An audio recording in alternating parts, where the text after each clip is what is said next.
エリート戦士リブ特戦隊特戦隊特戦隊特戦隊。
All right. A little more than 5 minutes have passed.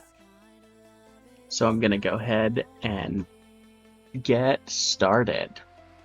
Welcome to the stream, Orla. Welcome, Raven. Thanks for joining me. It's currently 9 a.m. my time, so good morning and or afternoon or wherever else, whatever other time period it might be for you. Looks like Regress is also in the stream. Welcome. Hopefully you enjoy. It's good to have you guys here. So I'm not being nearly as ADHD today. Whoa, what was that?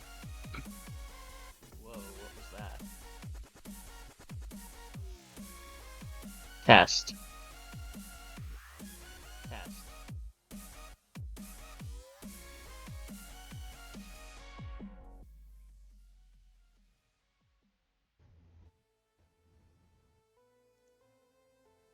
Are you guys hearing my voice twice?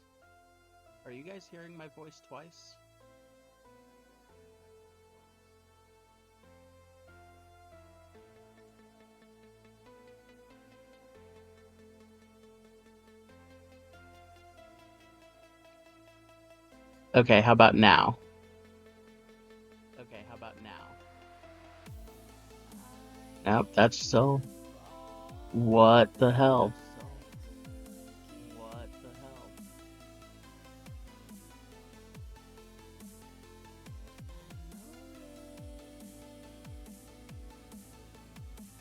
I didn't change anything from yesterday. I didn't change anything from yesterday.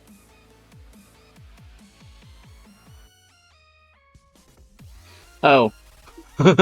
Whoops.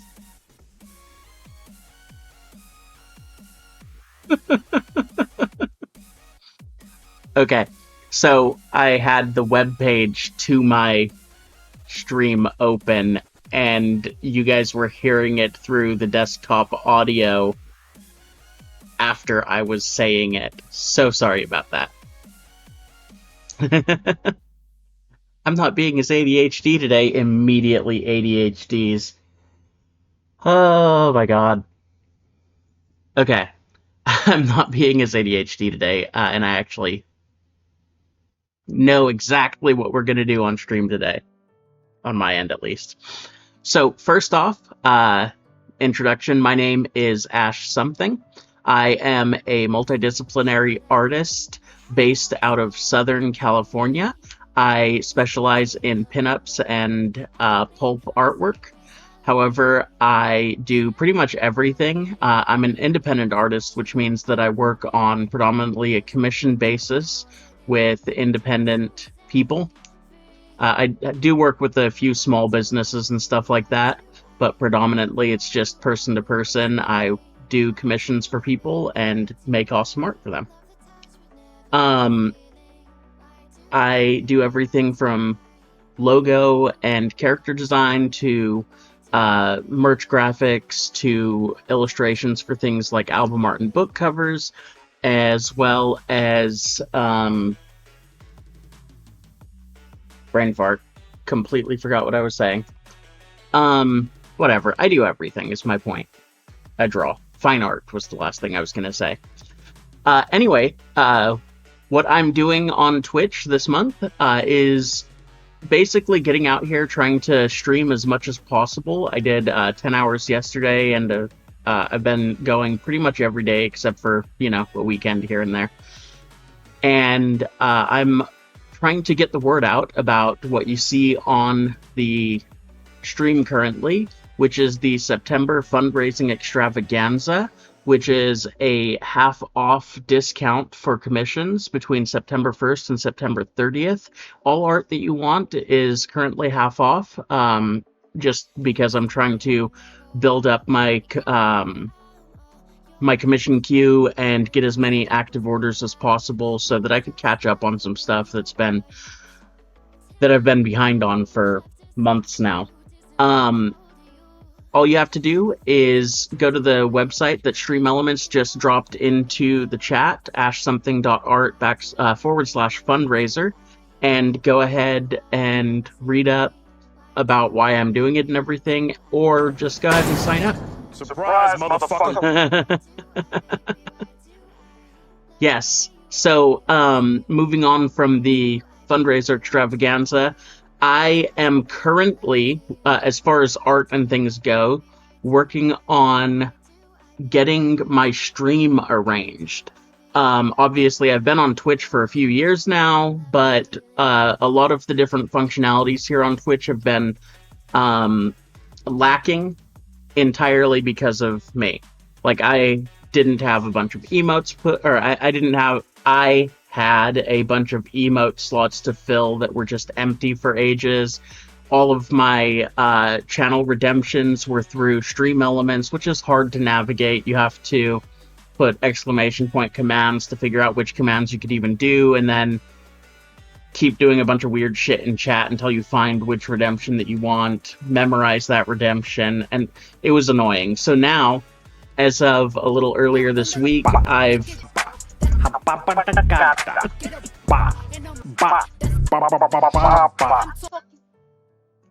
put in a bunch of new shop redemptions that you can get using my clown tokens right at the bottom of the stream chat there.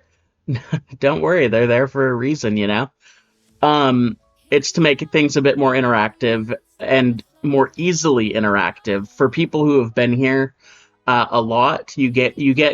Sorry, for people who haven't been here a lot, you get clown tokens the longer you're in the stream chat with me, hanging out and just chatting.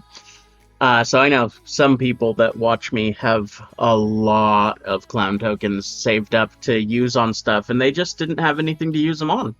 So now you have, I think I put in 15 or so new, it might be like 13, 13 to 15 new shop redemptions. I also updated, so I could show you guys, since we're in stream right now, some of the stuff that I've added in. I won't do the redemptions because you guys can actually do the redemptions yourself when you get the clown tokens, and if you want to see what one is, you can just do it yourself. But for example, this is the new raid alert.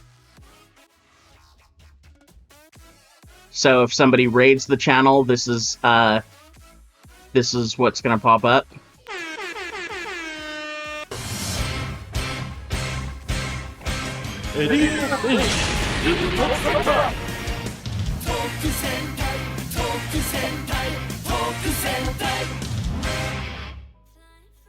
And then as for, like, if somebody comes in and follows, this is what'll pop up.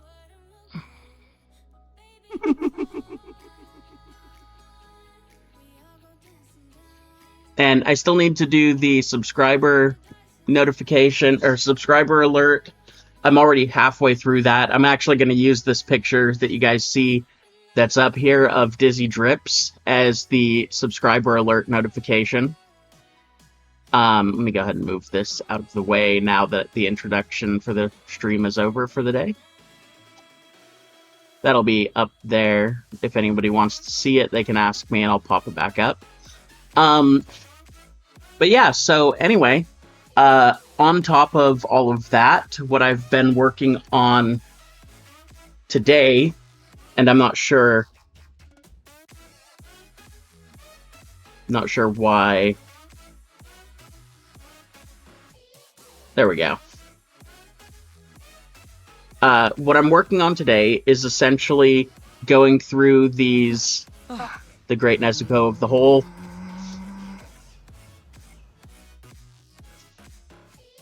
I went through my Twitch emotes and which ones I had available to use and which ones I had to have to replace and what have you. And there's a total of something like 16 emotes and 4 or 5 animated emotes that I have access to being able to upload that I hadn't. So I planned out all of the ones that I have available. And I started out, these are going to be the free emotes. I'll move this real quick. So the 2 colored ones here are the ones that I finished yesterday on stream, and I did all 5 of these as sketches on stream yesterday as well. So today we're going to be starting off with the Great Muppety Ash, which is going to be my new high emote. And I'm going to try to power through all 3 of these commissions. Whoops. Or all 3 of these emote designs, rather. Now, if anyone,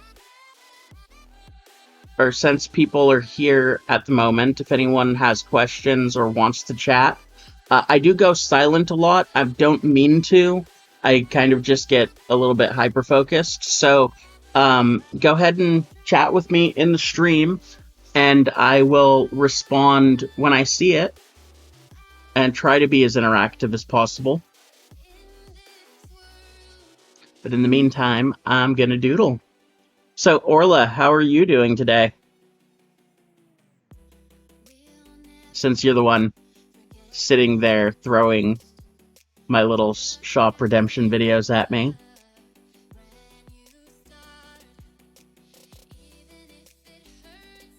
Oh, you know what?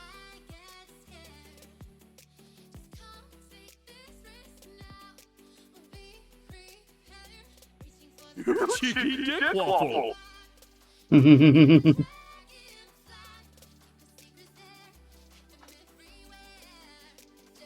That's what they're there for.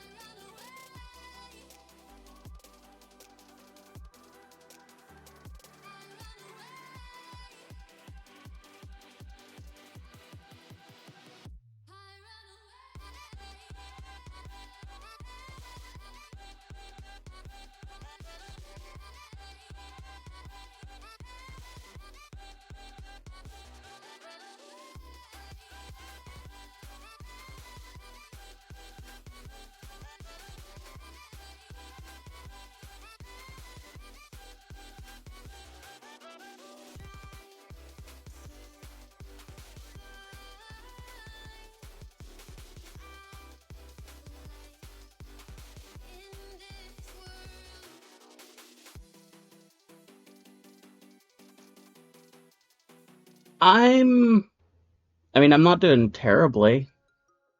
I really do need to get some more commissions rolling my way fairly soon. I've been running this discount all month, and I've only had one person bite, which is a little bit frustrating.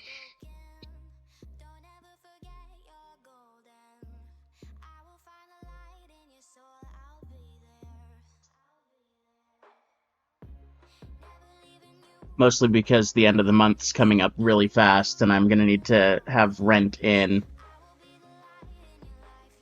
And me being late with rent has been the entire reason that I wanted to do this discount. But aside from that, I mean, I'm being productive, I'm getting stuff done, and I'm more or less happy with how things have been going.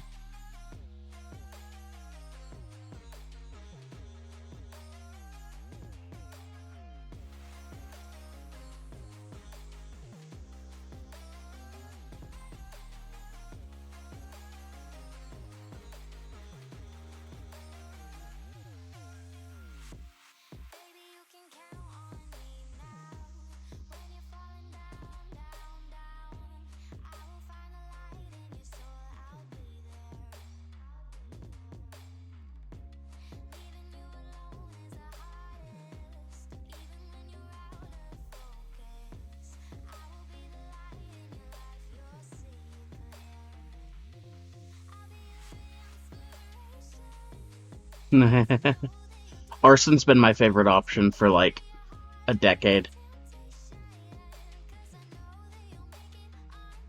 Recommended 10 of 10. Would burn again.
Yeah, but you have to be, like, there in person to get the asphyxiation right.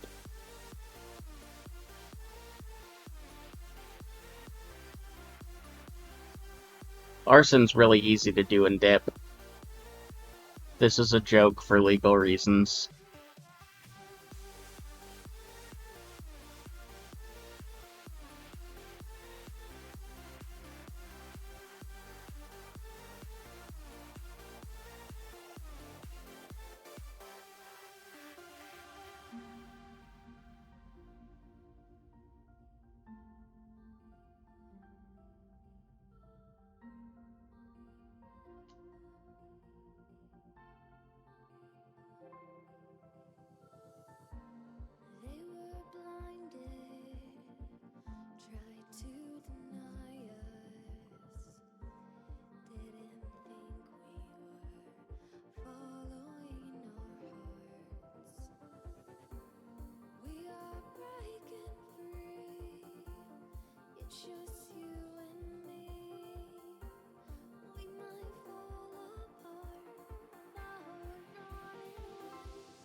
I think the Great Muppety Ash is probably one of my favorite things that I've ever created.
So, Raven, did you say you have a job interview today?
I think with the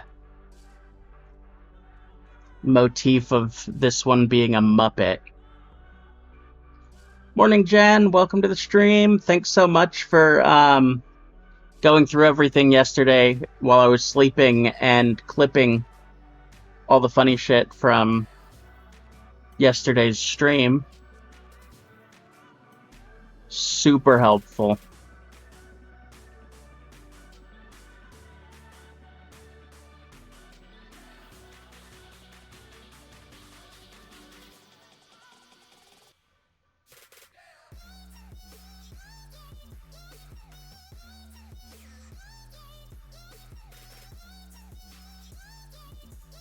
Yeah, I think with this one, with the motif being that he's a Muppet, I'm gonna change how the mouth works a little bit. Gonna do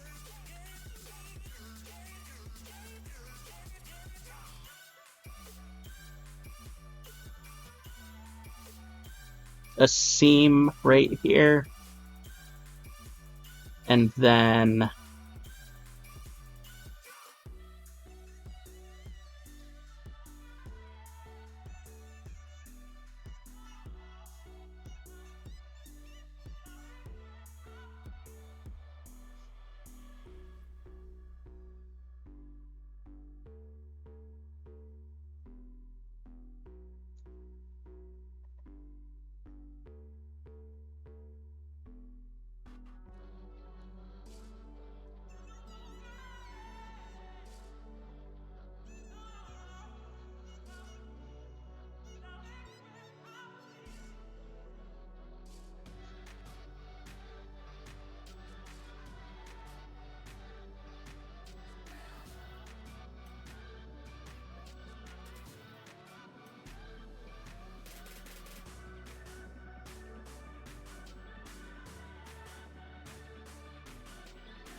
Actually, looking at the Muppets.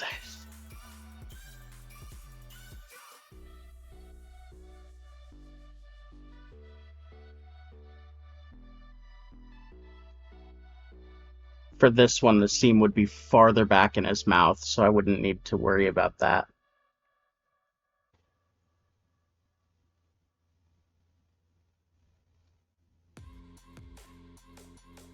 So, Raven, I wanted to mention something because it amused me, but you asked me yesterday about Dizzy Drips and what the inspiration for her was. And I just got a notification when I woke up this morning about the first post that I ever made with her, because apparently today is the 3-year anniversary of having created her.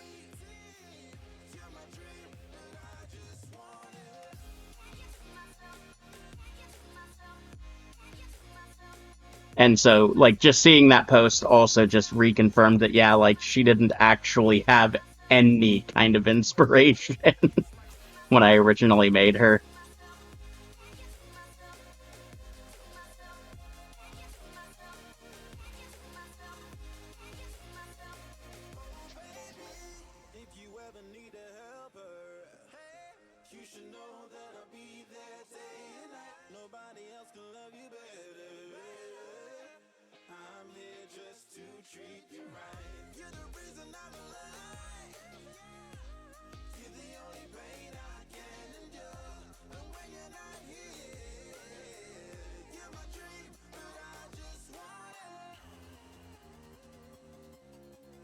Yes, everyone say happy birthday, Dizzy. Whether or not you see her, she is always in chat.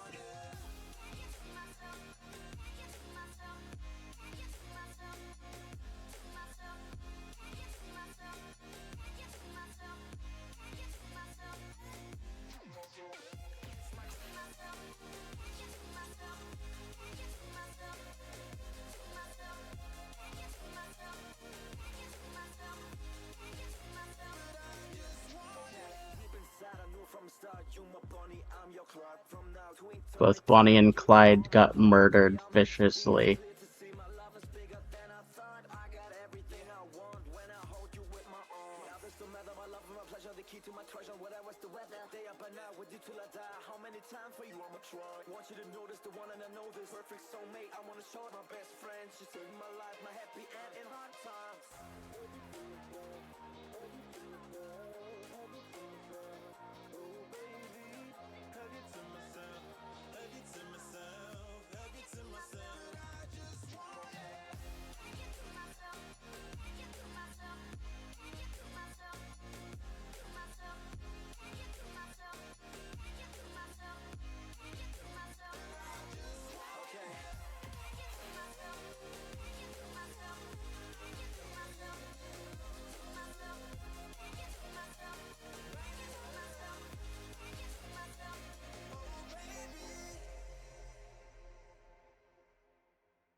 Yes, she is on the clown tokens.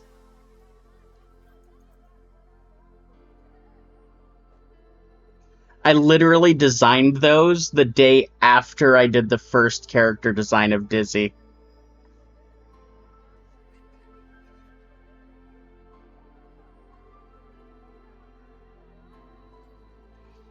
I took the drawing that I did of her that I was going to use not as the not as the merch design, because like I said, I wanted to design something with the clown girl for Halloween. So not the merch design, but the like original portrait when I was trying to block out what I wanted the character's facial features to look like. I blocked those out and then immediately took the line art and turned it into the clown tokens the next morning.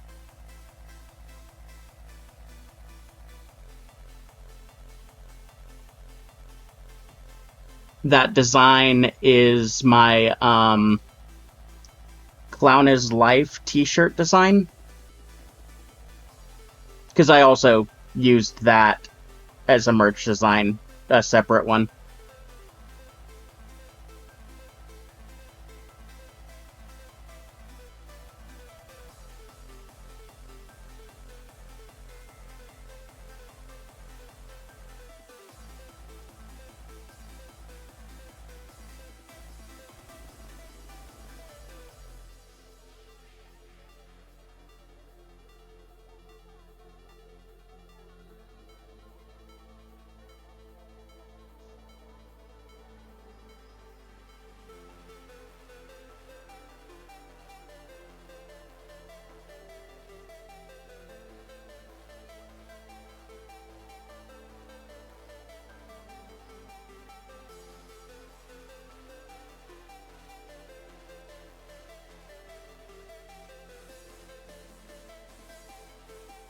Figure if I'm gonna have mascots, I may as well use those mascots as like merch designs and stuff, right?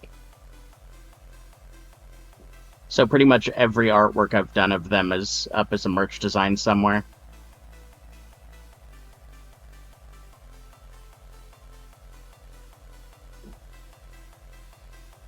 Oh my god, I cooked myself breakfast today instead of ordering something or just relying on what I had in my room. I ate a dish that was like it was 2 whole fried potatoes. I mean, 2 potatoes that I had diced, but were whole potatoes. Um, and a whole onion with some other stuff mixed in. And you would think that would be filling, but I'm already hungry again. And I just ate that like 20 minutes ago or so.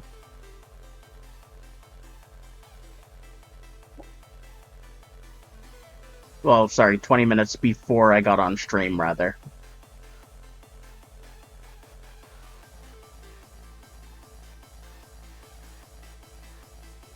It's probably a sign that things are kind of normalizing a little bit for me, though.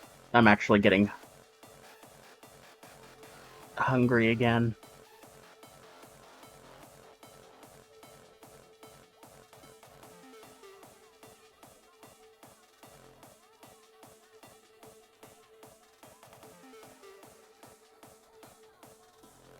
Because I'm ADHD, I don't normally get hungry when things are busy for me, i.e., emotionally devastating.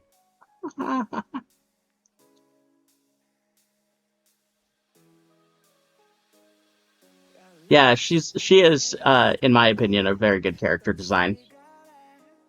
Staring at the moon, we'd go to bed in my arms. You're safe and sound without a threat, and I can't wait to see what happens next. How far can we get if we sail a little bit high, a little bit low? How far can we I almost said, like, I'm not an expert on it, but... And I realized, like, if anyone is an expert on it, it would be me. Character design, I mean.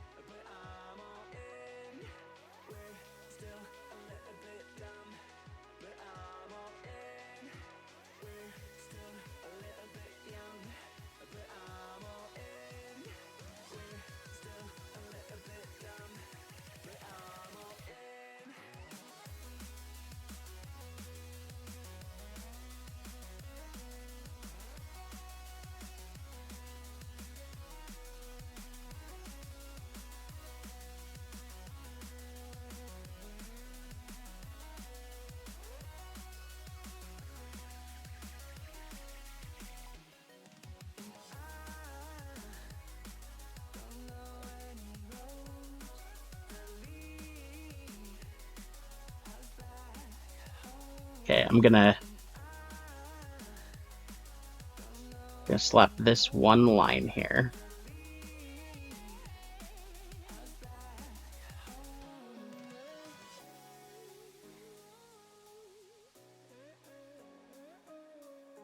And add a fill to see the separation of the actual character real quick.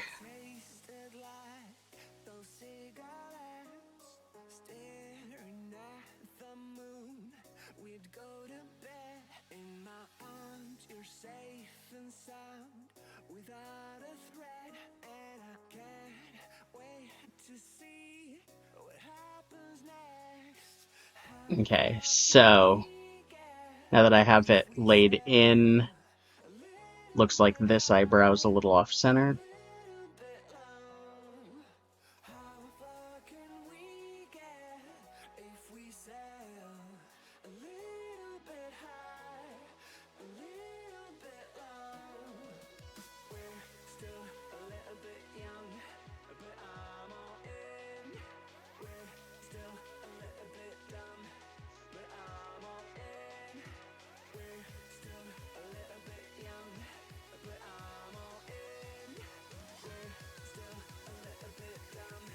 Like, my character's designs, in general, probably aren't for everyone, and a lot of companies wouldn't necessarily want them.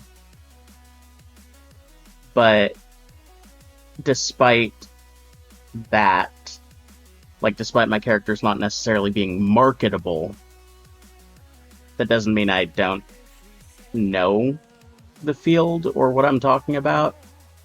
I've taken character design classes. I've been doing it professionally for a good 15 years. And I've looked into, like, all the classic techniques and stuff like that.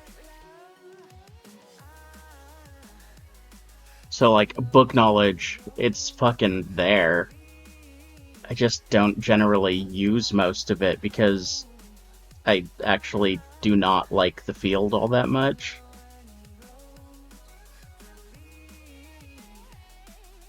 They tend to, make everything idealized in ways that are, like, really ridiculously either racist or otherwise prejudiced.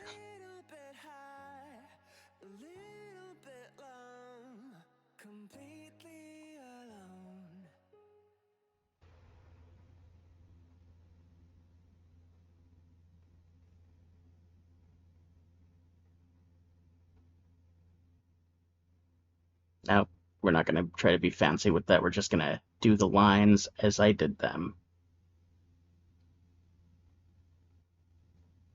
Yeah, the instantly recognizable silhouette's like the one big takeaway that I try to implement regularly in my character design.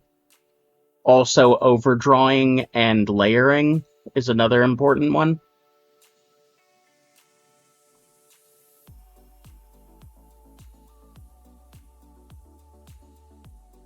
I'll show you what I mean by overdrawing in a second here. Actually, I can do it here. Okay, so this is an example of overdrawing that's really exaggerated. That line here, ending there, being like the lower skirt of the Muppet, and how it connects with the hand here. Like, IRL, if you see somebody with a Muppet hand puppet, it's probably only going to go to, like, there, in reality. And so, the fact that I draw instead of to here, but all the way up to here, is an example of overdrawing. Also, this right here with the collar, this would normally be skin tight on a person, but drawing that extra space beyond the neck is an example of overdrawing, as is what I did with the lip here.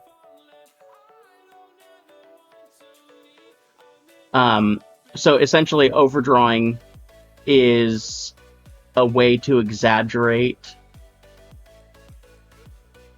aspects of a character design to make them look more interesting. If I were trying to draw the character for real as is and make it look realistic, I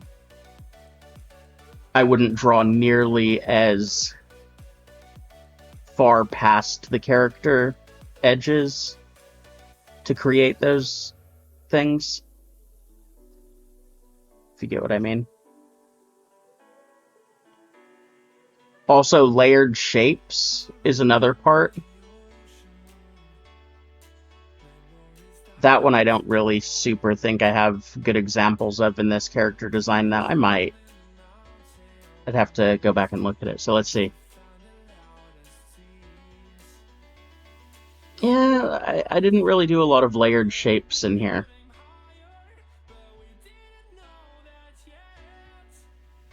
Like, the closest you've got is the core shape of his face, which is this circular one, and then layering another circle here, then layering an oval, layering an oval for the ear, then layering another oval for the nose, then layering this D shape there.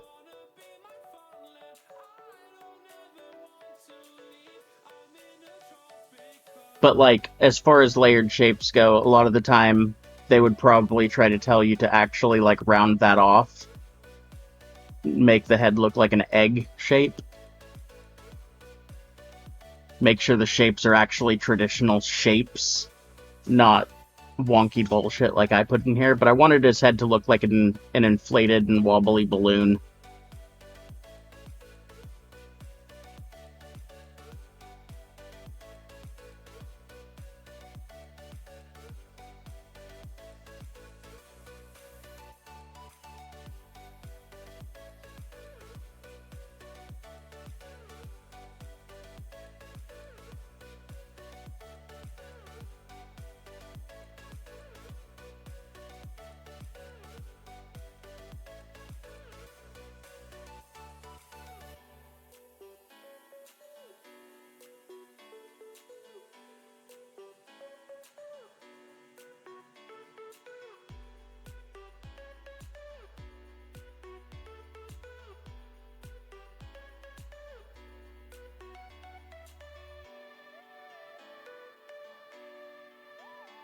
So a lot of the things that I'm saying right now are specifically like classic cartoon character designs. It's a lot less important with like big scale video games and stuff like that the character is recognizable from the silhouette, because a lot of the time those characters aren't going to be like used in heavy marketing and stuff like that. But even if you do look at video game character design, some classic ones are like really good examples of make sure the silhouette works. Like, a good example, in my opinion, is Cloud Strife. It does not matter which fucking version of that character you see. You know who the hell it is. Sephiroth's a little bit harder, even though I think that he is a better character design.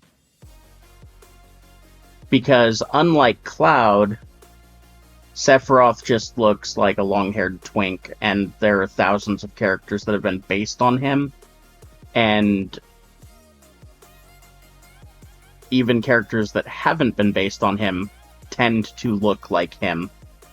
Like fucking Sashomaru. Sashomaru is a great example of a character that's been like typecasted as the Sephiroth type character.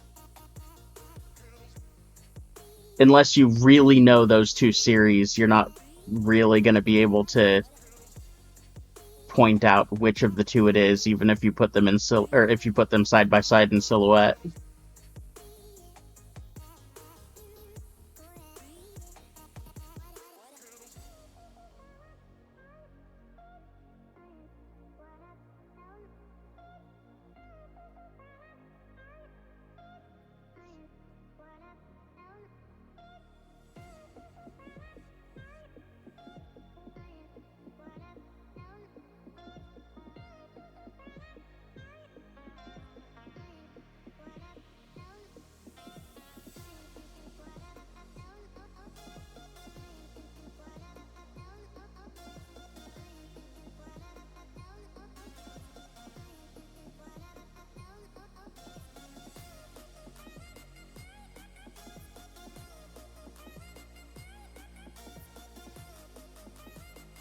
the blatant queer coding from Cartoon Network back in the day just led to a whole generation of monster fuckers. Okay, so the thing is, that wasn't just Cartoon Network. That was every studio back in the day. Nickelodeon, queer coding, not just villains, but Rocko's Modern Life, super queer coded. Aku, which was Cartoon Network, super queer coded. Ursula, Ursula her character design was based on a queer icon named Divine, who worked with, what's his name? RuPaul before RuPaul was cool. Also still way cooler than RuPaul.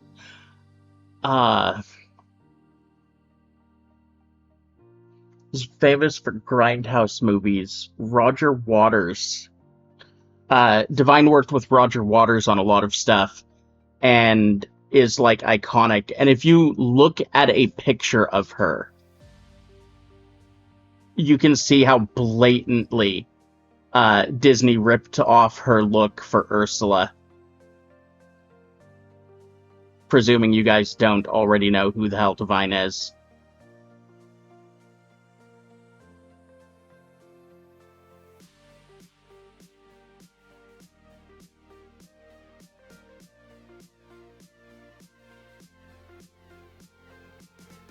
Oh yeah, it's almost 1-for-1, 100%.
No, you were talking about the villainizing aspect, and that's why I brought up Divine, because Divine is a classic example of exactly that. Queer coding a villain, and not only queer coding a villain, but actually trying to demonize a real person by that queer coding, and instead creating a character that is just fucking iconic to all the gays everywhere all the time.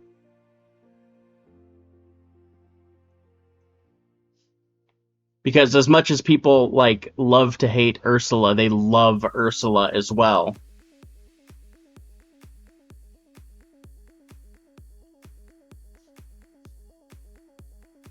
Like, I know for a fact my favorite song in the entire Little Mermaid movie was Poor Unfortunate Souls.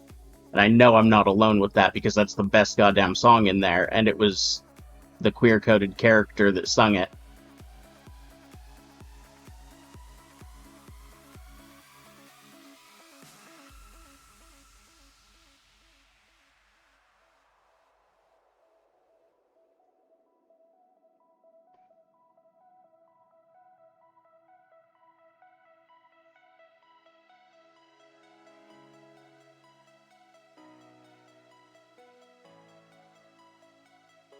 apparently today. Oh yeah, Scar's just an old queen.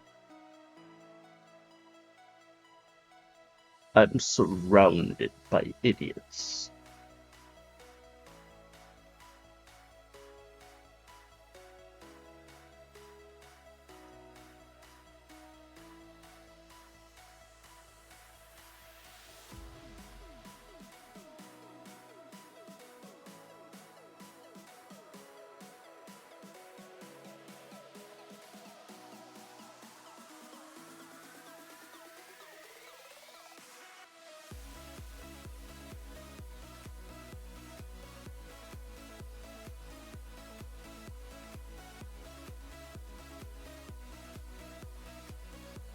But that was actually my point. Like, you said specifically Cartoon Network. I expand that to include pretty much every other 90s animation.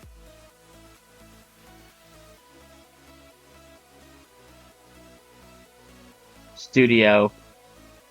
Disney, Nickelodeon. They all fucking did it.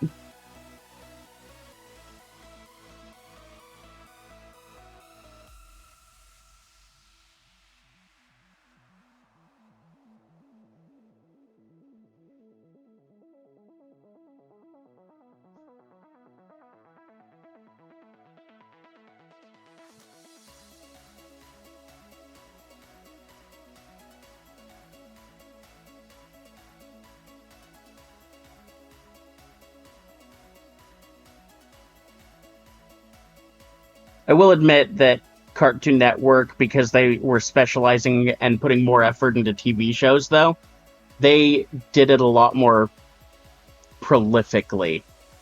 Because with the fast, short format TV shows and new ones coming out all the time, they had a much higher opportunity to do it. Whereas Disney focused on movies and movie characters and turning their movie characters into TV characters as opposed to creating stuff original for TV. And so for them, all of their new characters were taking years to come out before they could syndicate them on a television show and display those queer-coded characters on TV. Whereas Cartoon Network was just like, fuck it, we've got 6 new shows lined up, and we've got 25 new gay characters in each show. Let's do this.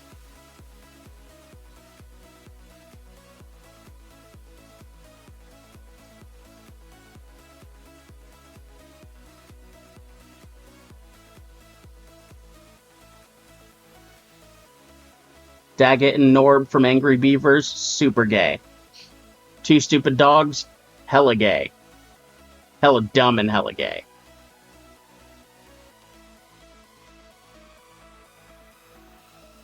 Aku, gay. Johnny Bravo, gay.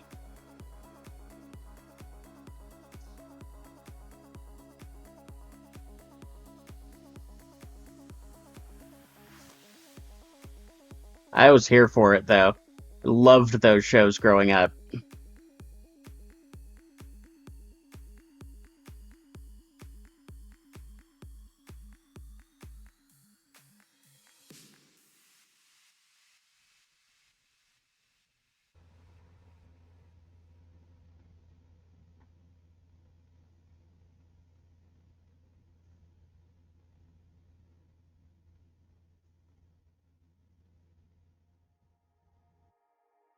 Half of the gang Green Gang were gay. Him and Sedusa were both obviously.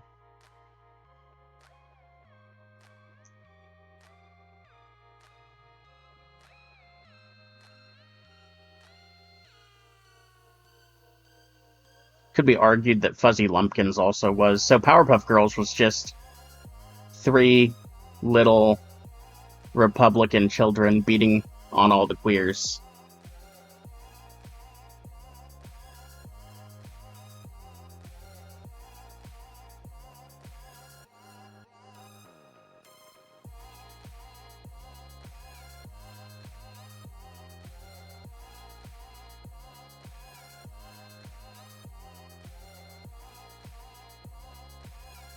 What do you mean, except for clowns? All clowns are gay. The instant you clown code something, you've queer coded it. Unless you're doing the, like, weird, creepy church clowns, which we don't talk about. Those things need to just stop being a thing, I swear to God.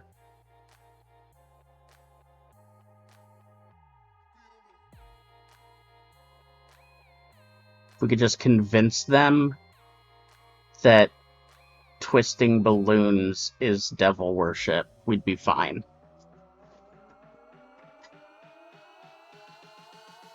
Honk, honk. I love that episode. No, okay, so here's the thing. Johnny Bravo is closeted gay-coded.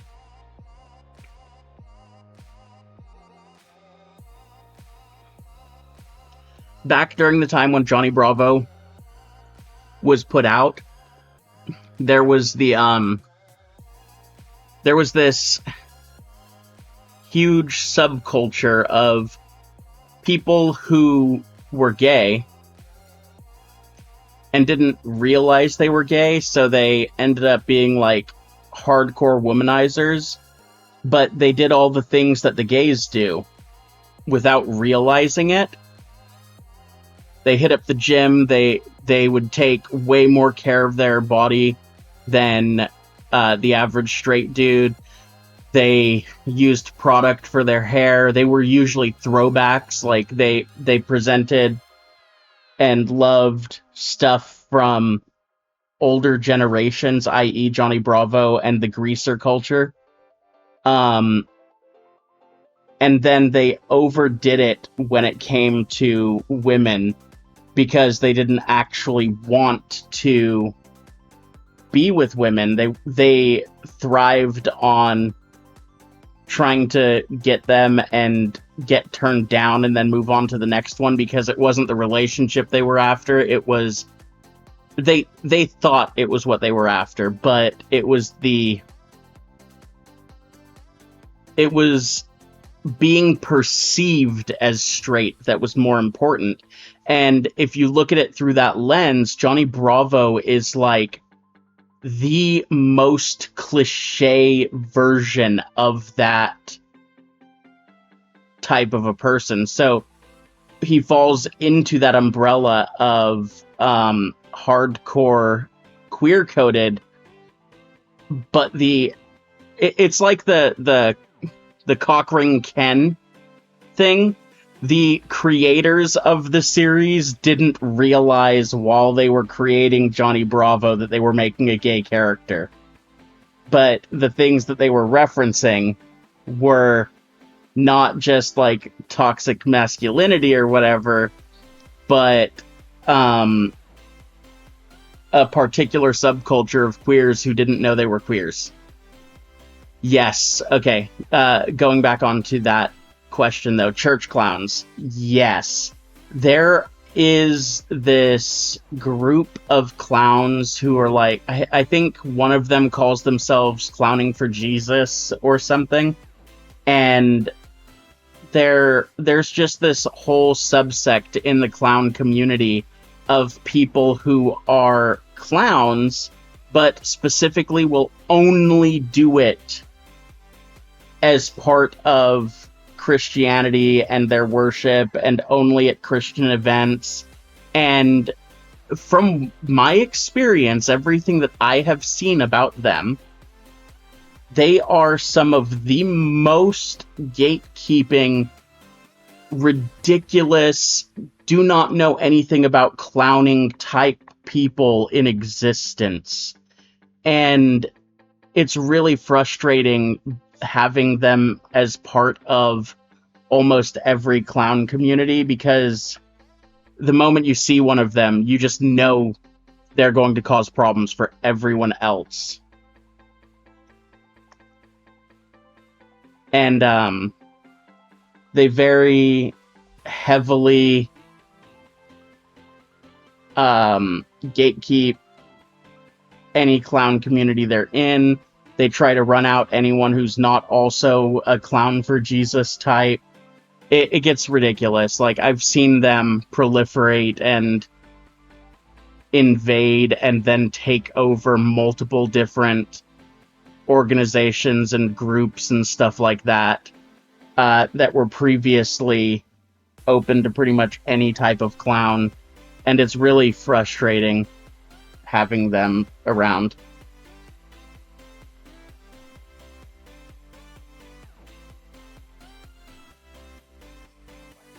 Like, it'd be one thing, you know, if they wanted to just do some kind of clowns for Jesus shtick, but they act like any other type of clown is not a real clown, despite the fact that half the time they just do not even...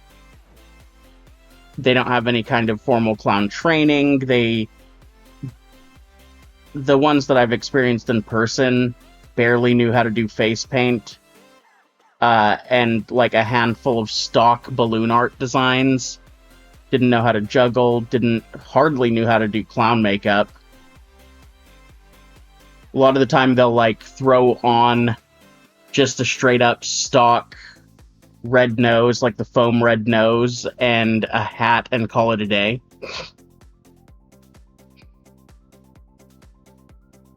And I'm not trying to be gatekeeping myself, but I mean, clowning is an art form, and like any art form, there's a lot to learn in it, and if you're just calling yourself a clown and eschewing everything that there is to learn about the art of clowning, you're not a clown.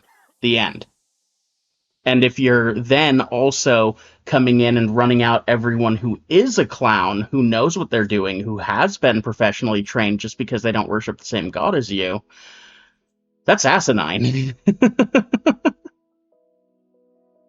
And then also acting like those people who are far more experienced than you and who have spent years dedicating themselves to this art form and learning it and practicing it and all of that, acting like they're less of a clown than you despite all of that. Nah.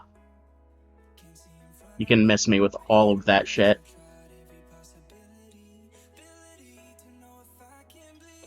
I used to have just as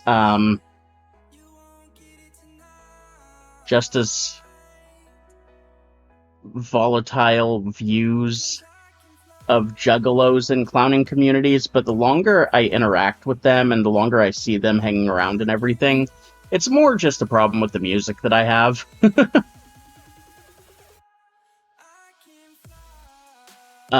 Because a lot of the juggalos that I know have actually, like, I've watched them as they try to grow as clowns. They try to get better and better with their makeup. They actually try to learn different clowning arts. They become part of the communities that they're in. Yeah, they do kind of make their personalities all about the music of Insane Clown Posse sometimes, but at the same time as that, they're still learning and participating in the clowning thing if they are going to be in clown communities. And so I don't really have a problem with that.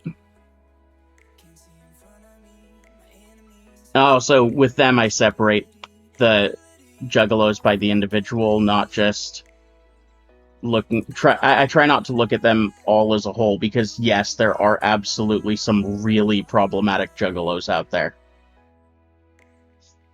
But by and large,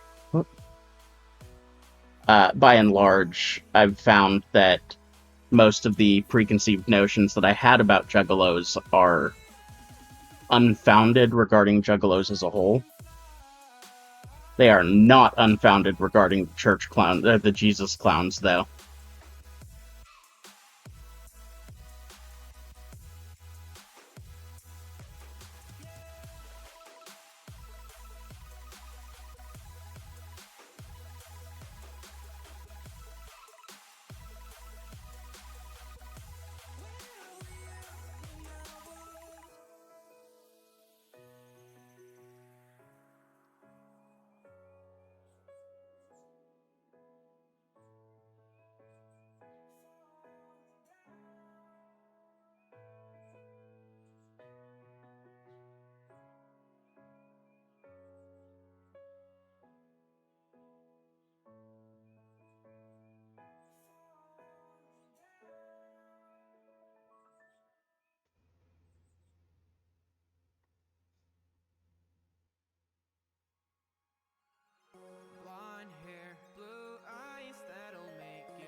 It has to be a long storied history and deserves to be respected. What are you referring to there?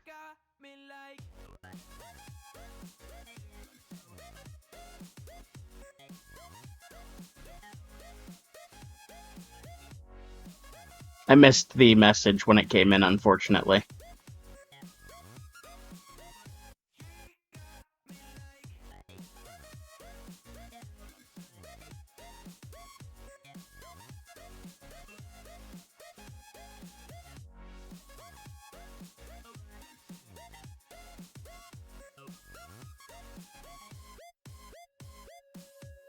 Her looks, I assume they come with a price.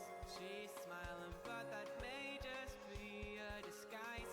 I wanna say hi, but I'm scared she'll kill me. Could we? Will we? Would she? Probably not. But I don't care, 'cause I know it's so rare for a guy like me to get a chance with a girl like her. And I won't waste that chance. Waste that chance. Waste that chance. Waste that chance. Waste that chance. Waste that chance. Waste that chance. Waste that chance. She got me low. Oh, clowning in general, yeah. Definitely long storied history with... Oh, it has a long storied history. I thought you said it has to have? I misread that. I'm dumb. I think I even said out loud what I was misreading it as I was reading it.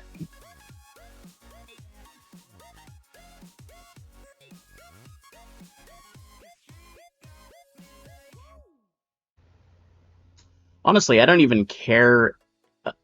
When it comes to this, I don't even care about the long storied history and the respect that I have for clowning and stuff like that. And, like, I'm not trying to say that people should have that level of respect or whatever, you know what I mean? But if you're going to call yourself a clown, you need to respect at least the people who are clowns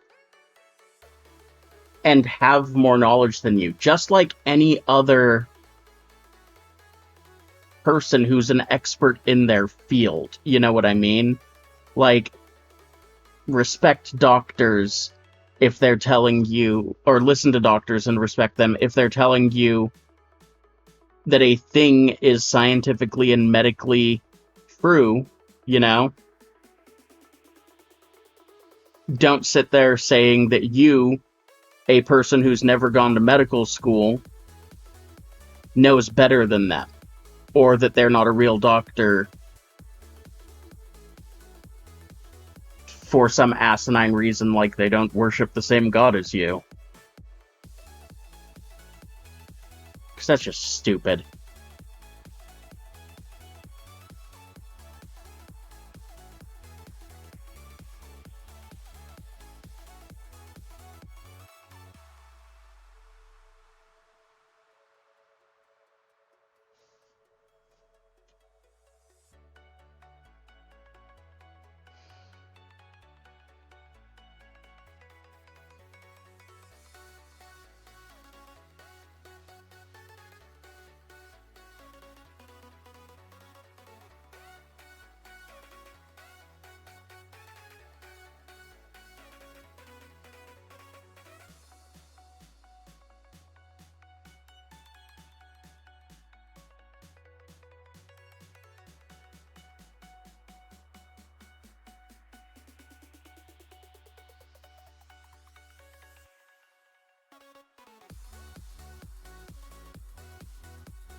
Unfortunate.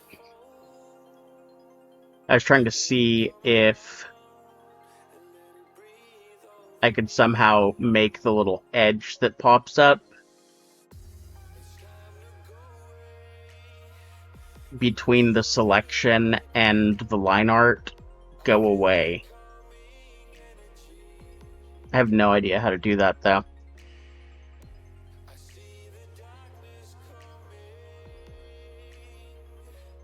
Maybe I just have to select those. Oh no, that's gonna be... No, we're not doing that.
It's a bit mental whiplash to think about, though. Where I grew up, anything that would be enjoyed by anyone under 25. Yeah, well, to be fair, like the Clowns for Jesus types, they do all of it specifically for kids.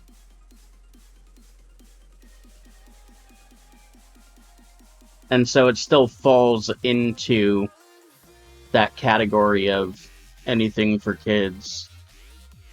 See, now my mindset about that, though, there's another organization.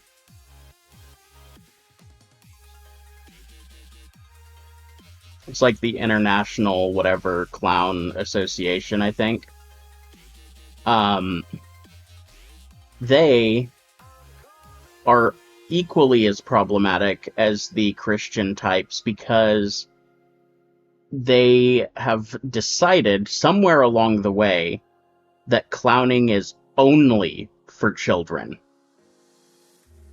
And therefore, if you are a clown and you do any type of performance that is not geared toward or safe for children, you're not a real clown.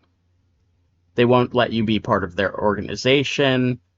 They won't let you... They're the group that does the, like, clown face eggs. They won't let you paint an egg and have it displayed in their database or whatever, their museum. It's really frustrating. And for me, I'm a clown, but I'm not a clown marketed at children. And I also know a lot of other clowns who are clowns that are not marketed towards children. And having that bias is one of the most irritating things for me because, like, we're performers. We don't necessarily have to be children's performers to be a clown. We can be just as whimsical for adults specifically. But like if you ever go to those performances at like Ren fairs and stuff like that and you find all those raunchy jokes going on or whatever, those are the types of things that are not allowed within the International Clowning Association, or whatever it's called. I don't actually remember at the moment what the name of the organization is.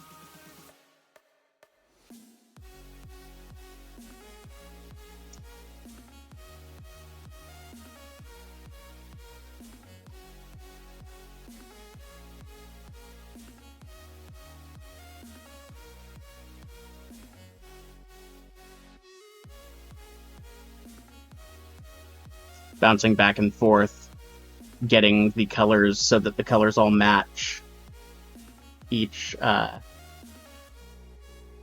emoji that I do. At least for the same character. Which, I mean, 4 of them are Ash Something the Clown's character, so my me in different versions.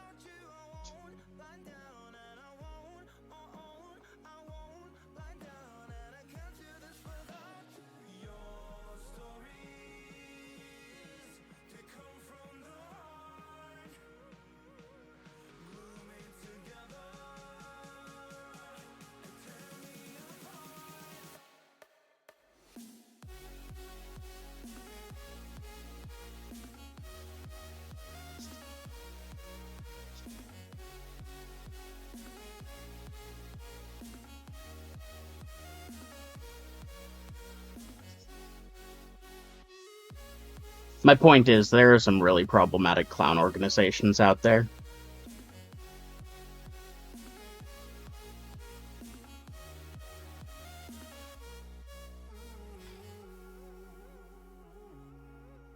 Guton always sounds good. Are you kidding me?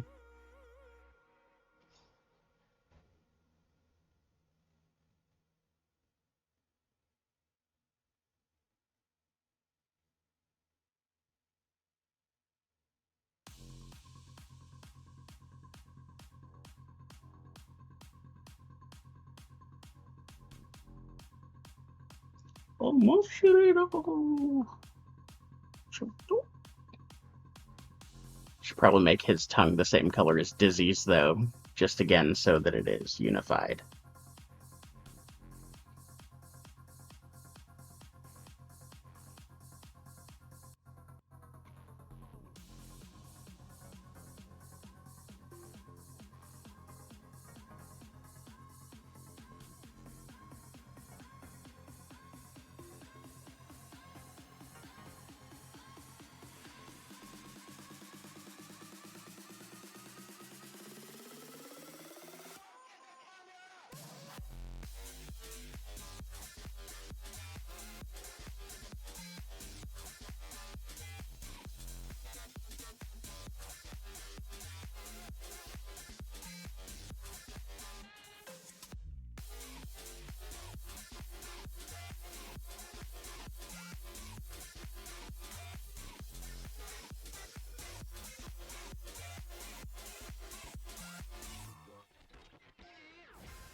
What?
I should go get the color that I did Ash's eyes from the other sheet as well.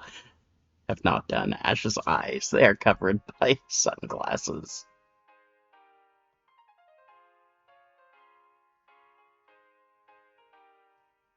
Why am I talking about myself in the fucking third person? This clown is me, but for some reason, sometimes I think of the character as a separate entity. The truest me. I feel like I am not me.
Oh no, I hope that goes well.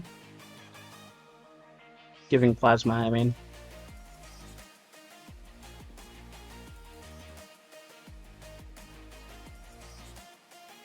But if you're a fish, wouldn't they definitely find something fishy in you?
I just realized, like, how little thought I have to put into these drawings. A big part of why I've been so social the last couple days on here and chatting with people as much is because of the fact that I'm not, like, over inundating myself by thinking.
No thoughts, only soup and Muppety Ash.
See, I sit here complaining about the fact that I have to manually remove these edges, but honestly, the workflow using Procreate goes so much faster that spending 5 minutes to do this, or 3 minutes, or a minute, or however long it takes, is honestly a drop in the bucket compared to how much time I'm saving on drawings.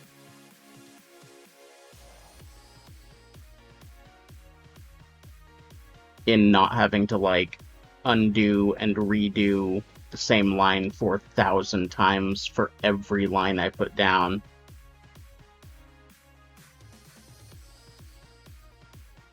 Like, yeah, I don't have the option to expand my selection.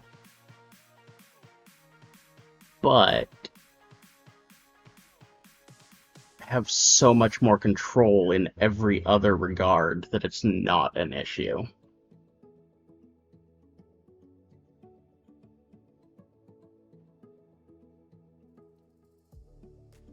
It's just one of those things where this one thing is not as easy and immediate as in Clip Studio or Photoshop. And so my brain wants to complain, even though there's nothing to actually complain about.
Right? It's like when I was going through the videos yesterday, I was noticing that as well. Like, my workflow is so goddamn different between using my old Intuos tablet and using either this setup or even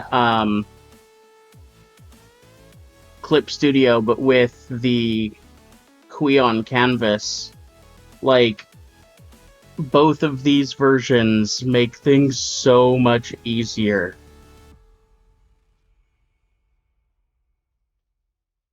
And again, I don't have to get out of my bed. I'm literally, again, streaming from right where I woke up.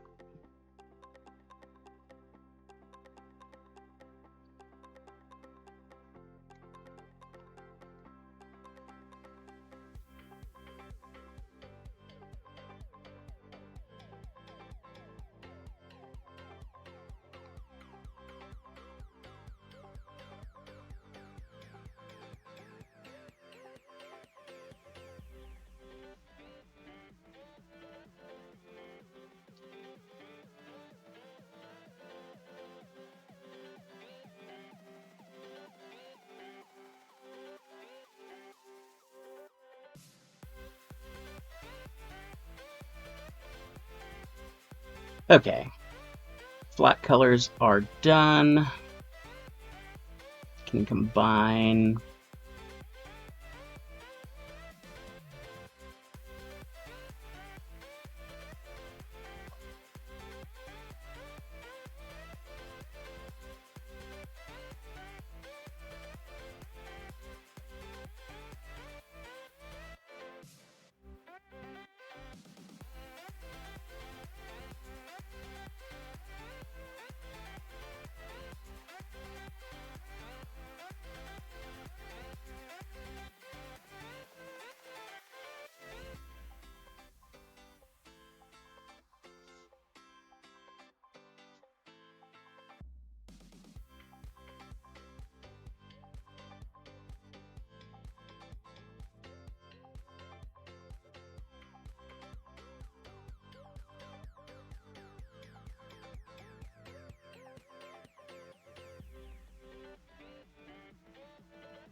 I think the wrong type of people would be attracted to joining something like the Clown Mafia.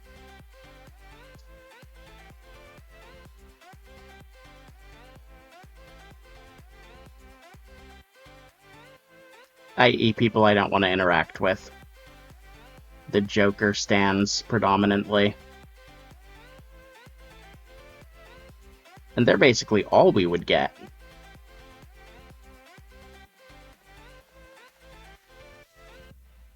And they would all act like they're in charge. Every one of them has, like, the school shooter mentality. Take me away from home. Show me all the places I've never known. And we'll chase the night. Race all of these broken dreams in flight. And we'll fly.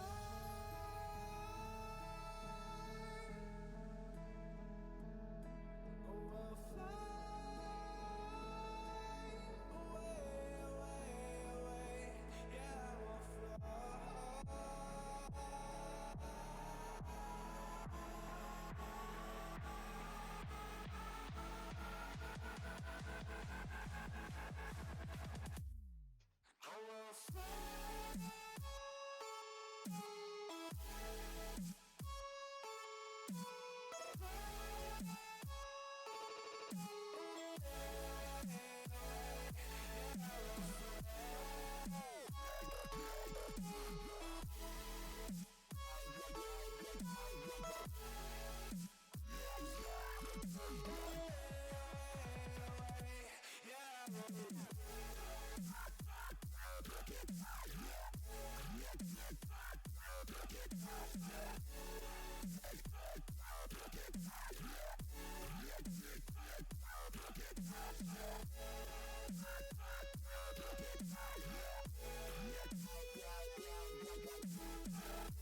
Up here,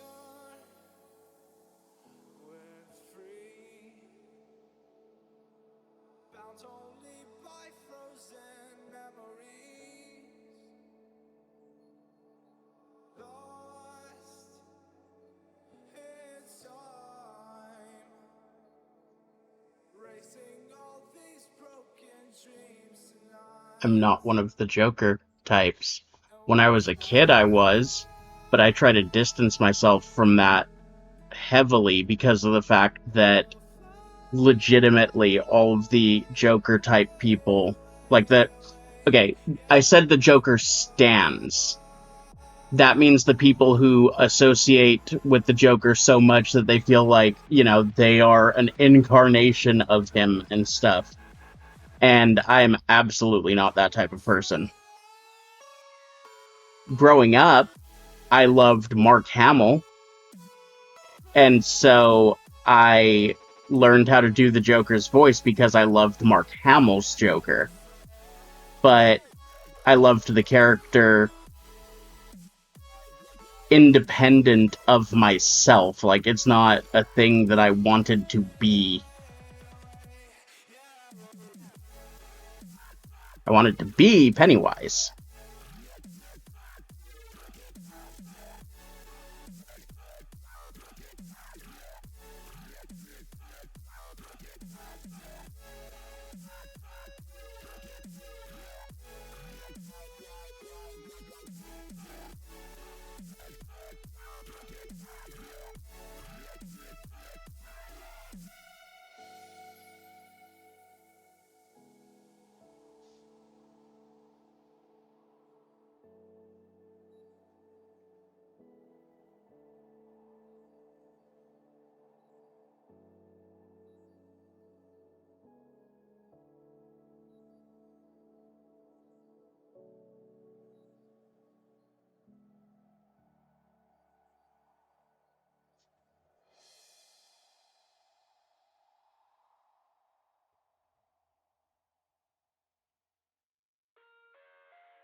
Now, the Joker Bros, I didn't bleed, in other words.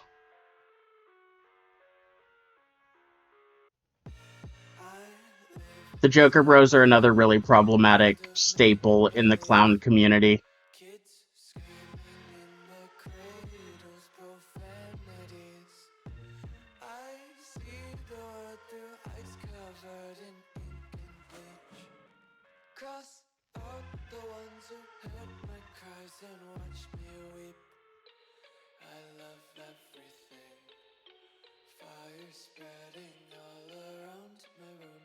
My world's so bright, it's hard to breathe, but that's alright. Hush.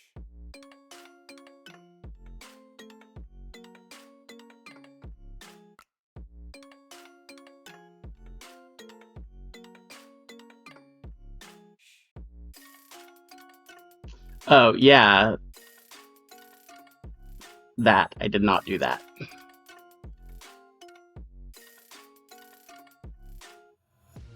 Take my eyes open to force reality. Why can't you just let me eat my weight in glee? I live inside my own world of make-believe. Kids screaming in their cradles, profanities. Some days I feel skinnier than all the other days. Sometimes I can't tell if my body belongs to me. I love everything. Fire spreading all around my room. My world's so bright, it's hard to breathe, but that's alright. Hush.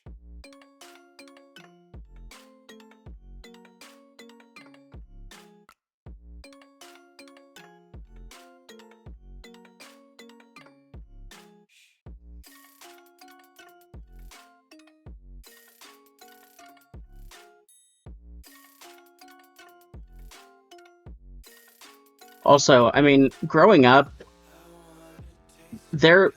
okay, as I was getting into clowning and clown stuff, which started when I was 9 years old, mind you,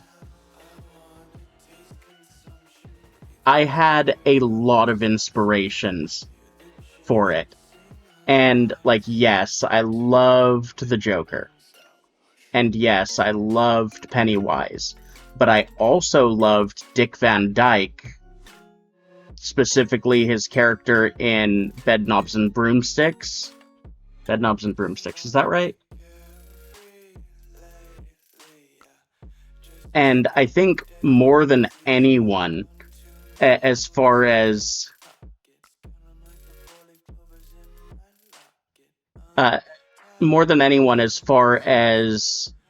inspirations go, like, Dick Van Dyke was it for me when it came to clowning. Originally, and then it evolved from there and started including more and more people and characters and such. But Dick Van Dyke's character had a scene with a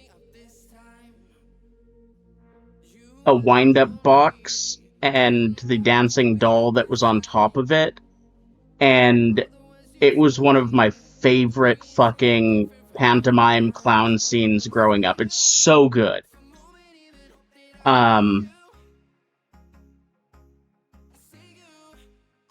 Is that part of the public domain? I wonder if I could show that on here. I don't want to turn Twitch into a YouTube watch party, though.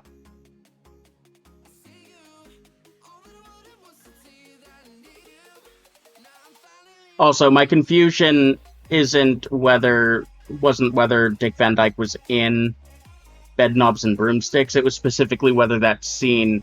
There it is, Chitty Chitty Bang Bang. That's the one. Not Bedknobs and Broomsticks.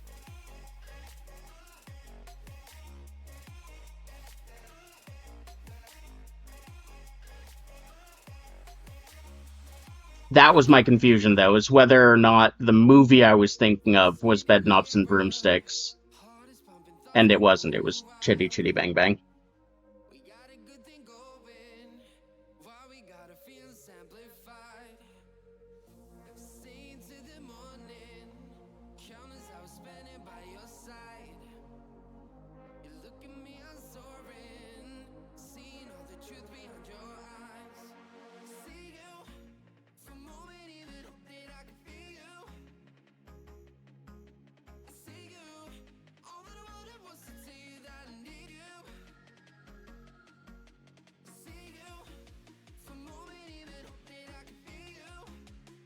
Oh no. Okay, here we go. Cool.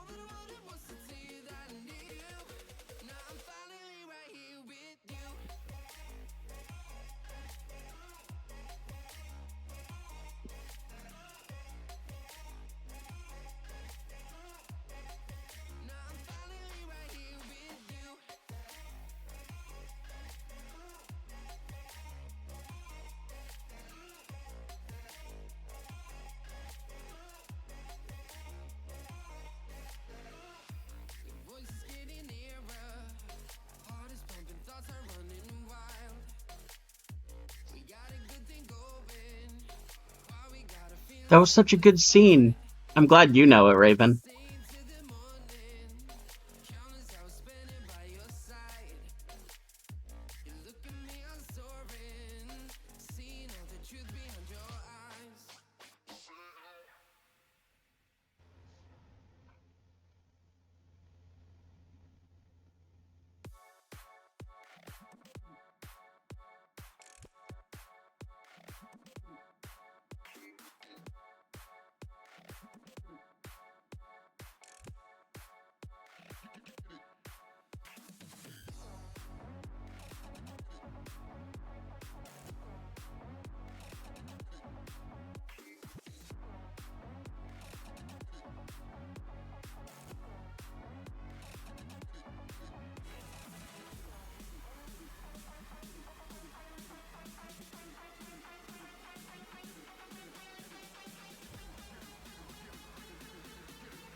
What just happened?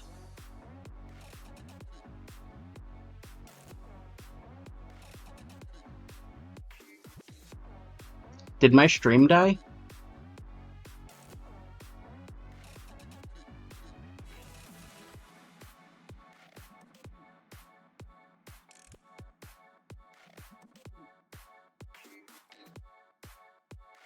No, it's still there. Weird. I just had a weird little notification pop up in the lower right of OBS that I hadn't seen before, and I didn't actually see what it meant, or what it said.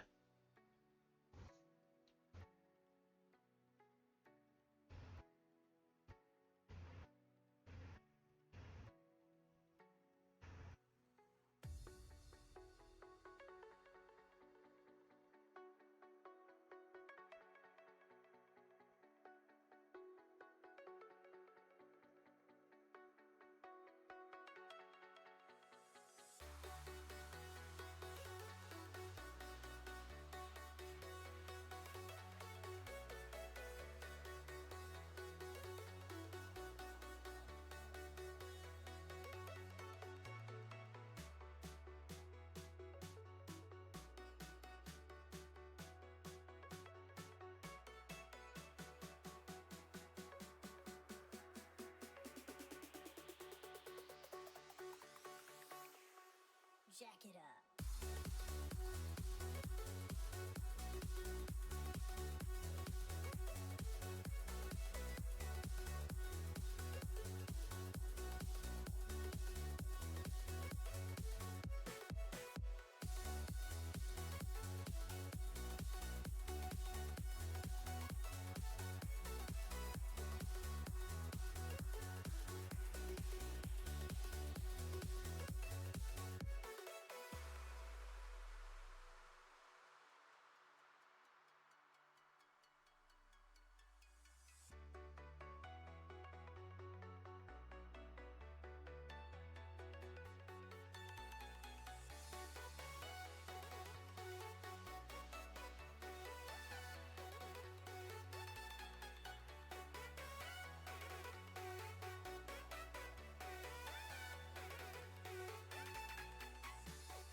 Oh, it's because it's barely noticeable there.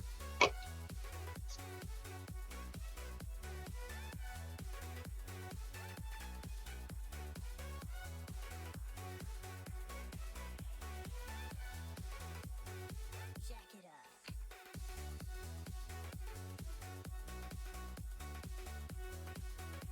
Nice. Being a ballerina doll by force.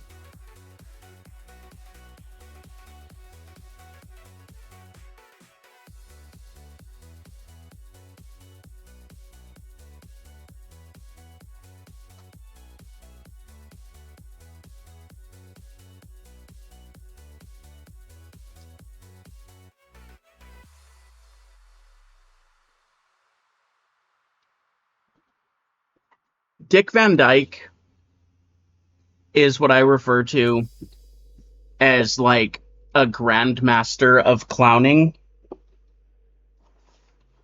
Like, a lot of the physical comedy stuff that's attributed to clowns weren't invented by him, but they sure as hell were taken to new heights by him. He was one of the people who, like, studied all the big names in clown history.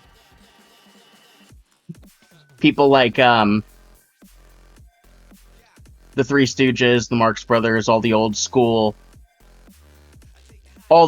clowns. But he had something that a lot of them didn't, which is just sheer physicality. Like, he could move in ways that no one else during his career could. Kind of how Doug Jones is for us nowadays. And it lent itself really well to some of the weirdest characters. I remember in Chitty Chitty Bang Bang, one of the coolest things about the whole scene is when he gets up as the doll character. Because he comes up as if he were a puppet being pulled up by strings, and there's nothing pulling him up. It was just all his own body.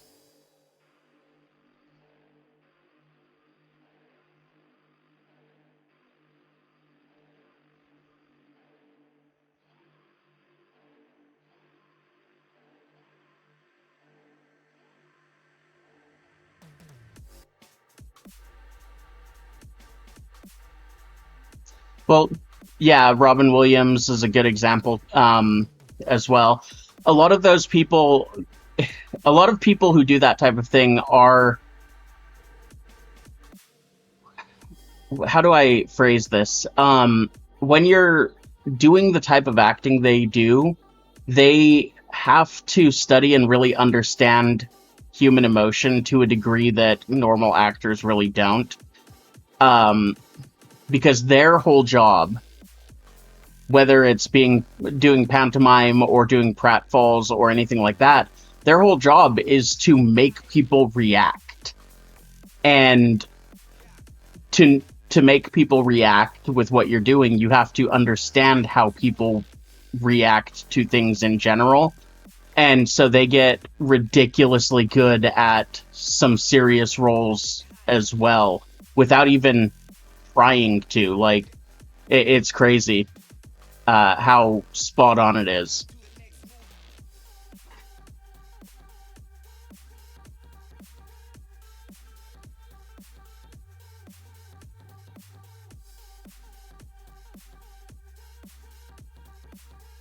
Well, I'm more talking specifically about like techniques that he used um in regards to Dick Van Dyke. Like he or rather there are a long list of things that are just known as clown performance techniques and styles, like the pratfall, for example. And Dick Van Dyke not only mastered them, but just took them to insane new levels that hadn't been seen prior to him.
Yeah, so it's a little bit beyond, I think, just emotional intelligence.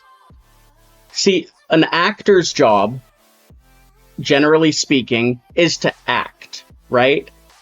To make whatever it is that they're doing seem believable, to play the character in a way that makes the character seem real and what have you.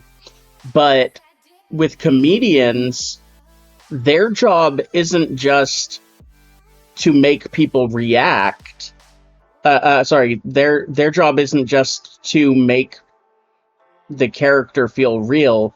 Their job is to make people react. And Robin Williams and Dick Van Dyke both did stand-up, but also were professional clowns.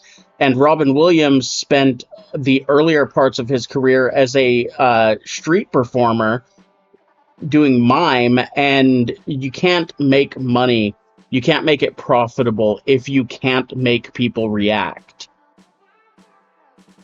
And so he needed to, they both, anyone who's in those types of careers, need to really understand what gets people going, what turns them off, and so on. And so that's what it comes down to for the most part. And I say this not in any way trying to diminish what they do, because it's actually really interesting to me.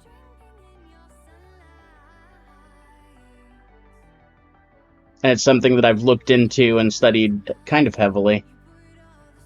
I'm really bad at it.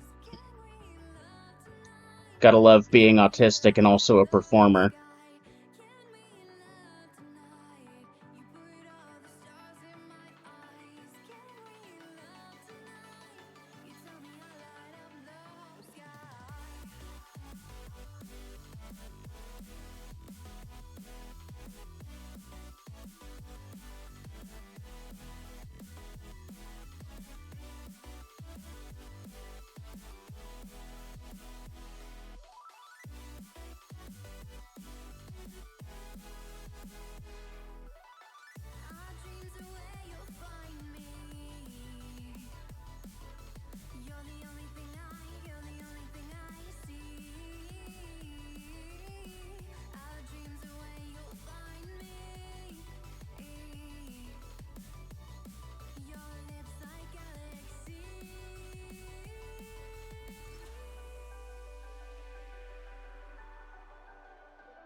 That is true. It is oftentimes really a matter of the right audience. But the people that I'm referring to, they're able to do it with most, if not all, audiences, which is commendable.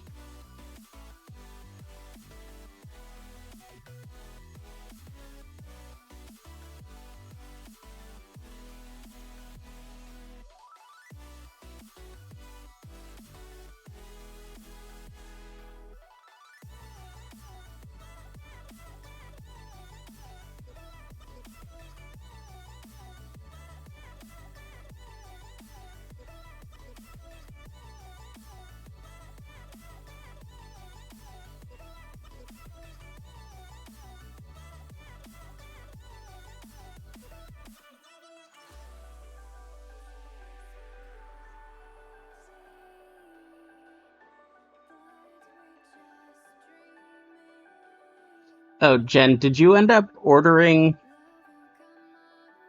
the Guton?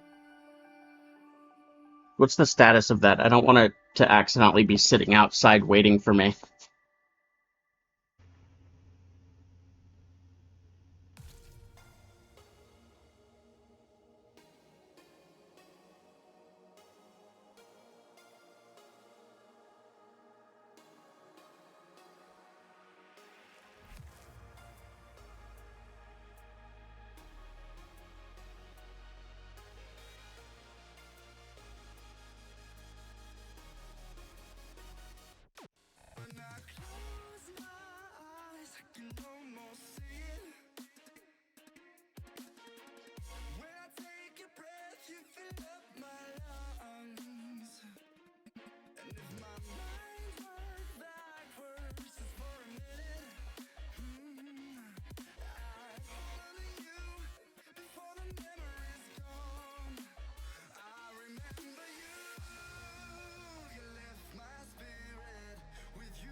Cool.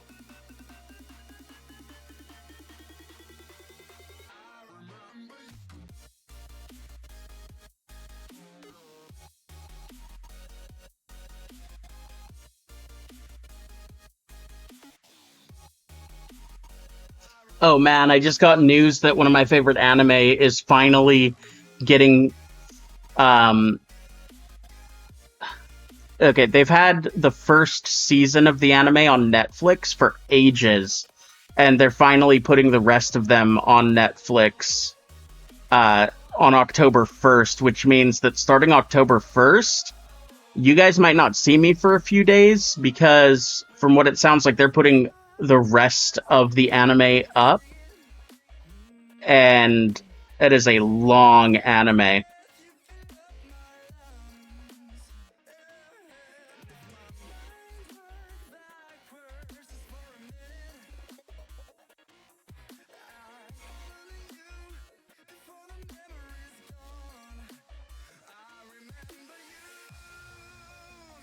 It's not One Piece. Hajime no Ippo?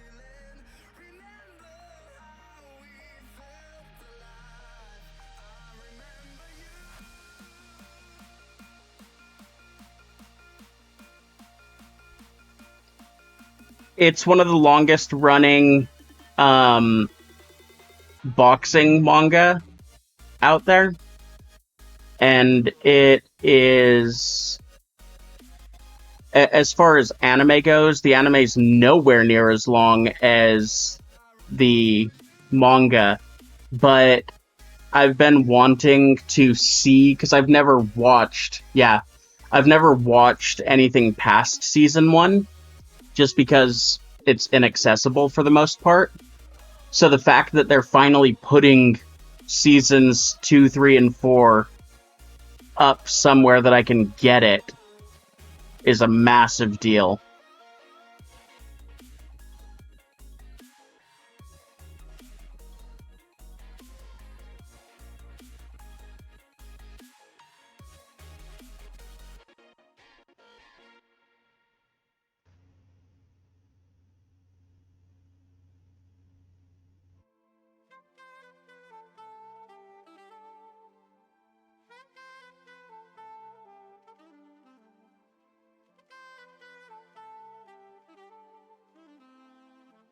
For some reason, I'm just not happy with the shadow color of the nose.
There we go. That is so much better.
Did I tell you about the boxing one, Jen?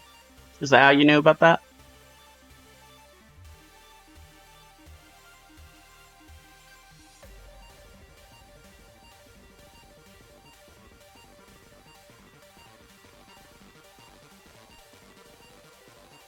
Got it.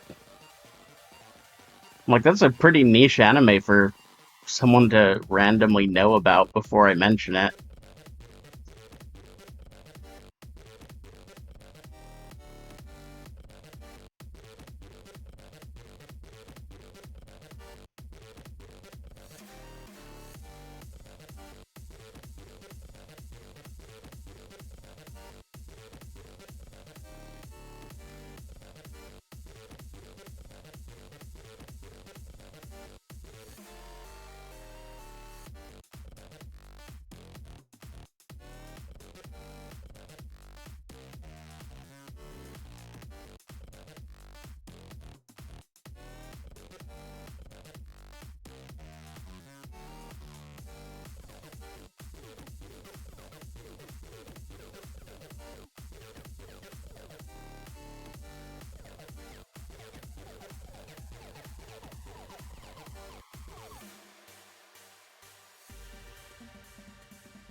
Take me away from home. Show me all the places I've never known. And we'll chase the night.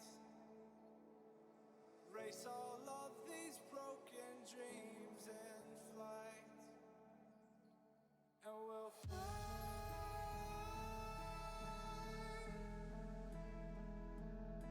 We'll fly away, away, away. Yeah, we'll fly.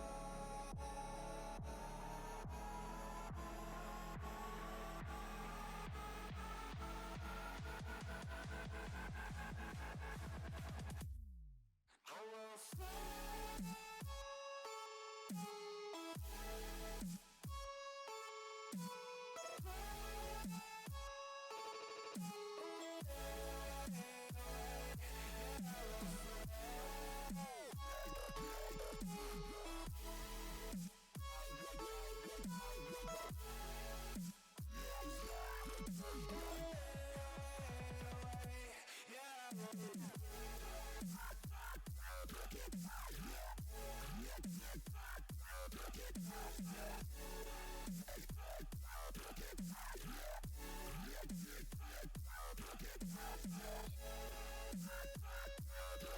All right.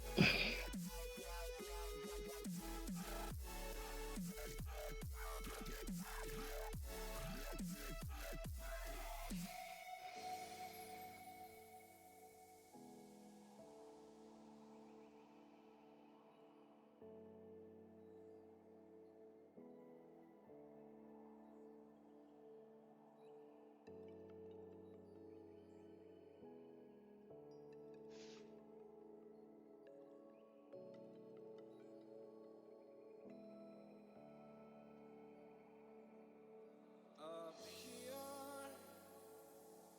we're free,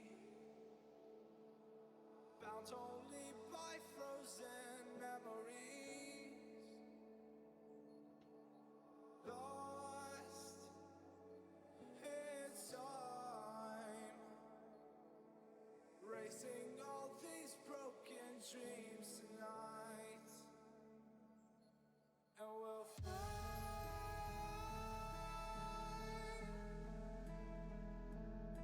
We'll fly away, away, away. Yeah, we'll fly.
I think I had hoped to be done with this one by now. This one's taken me 3 hours.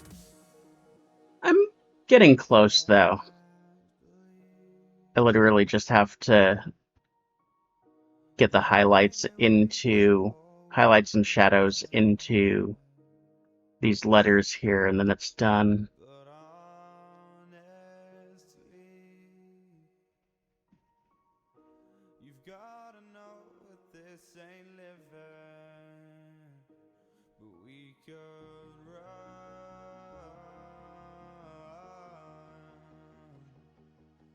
from Elysium and let it burn, let it burn. You've gotta know that nothing lasts forever.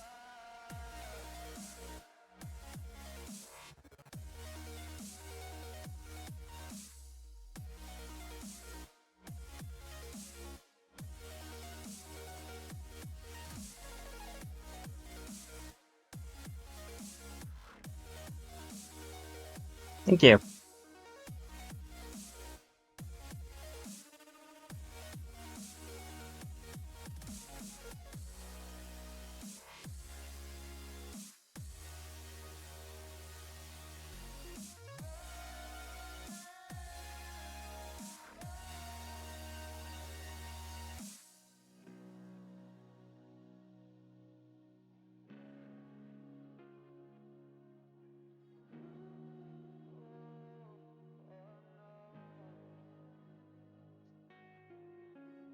I can't believe myself.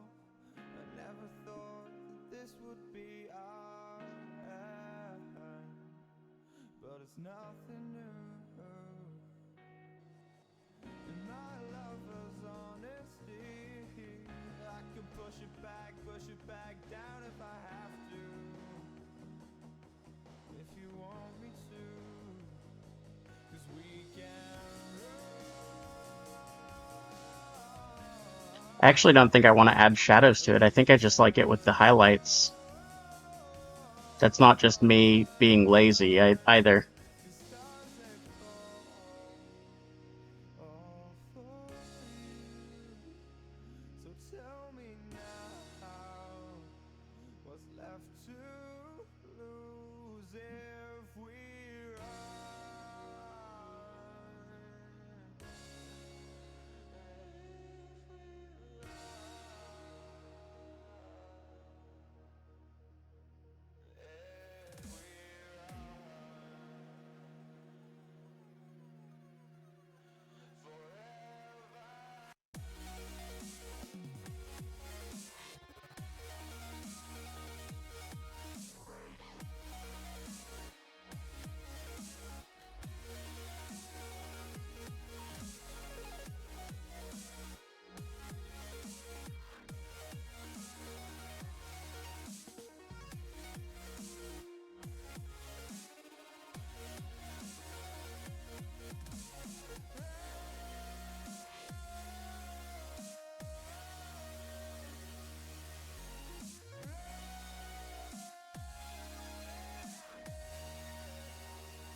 I'm on my own, broken alone.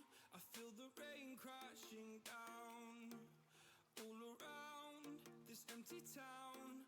I'm searching for the lost and found, but you don't care, you're unaware. Keep moving like the scars aren't even there. It's in the air like a blazing flare. Don't stare 'cause the flames will burn us. I thought you were the one for me, that's why I keep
point in blaming you, you did not know.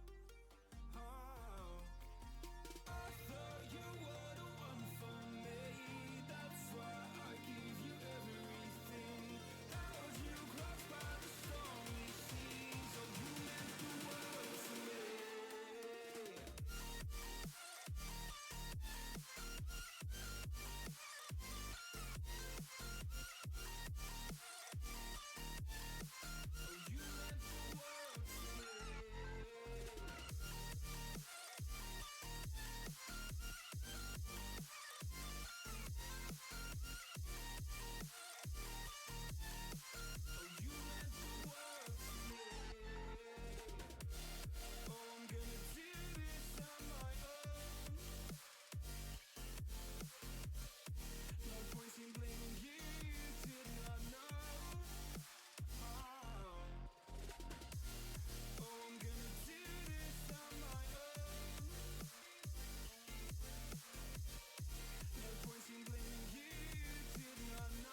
Two 2,000 years later. Oh. See, that is a good use of those memes. You said an hour. I don't think it's been an hour. It feels like it's only been like 20 minutes. Alright, give me 1 second. I believe I'm almost done with this. I'm just doing the quick fixes, making everything look good together.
Alright. Got myself food, thank you, Jen. So I'm going to go ahead and have a quick snack break. I believe I am happy with this, but I'm going to give myself the time that I'm eating to decide whether there's anything else I want to do to it. So I'm going to just have it up and sitting there real quick. Or I'm going to have it up and sitting there for a bit.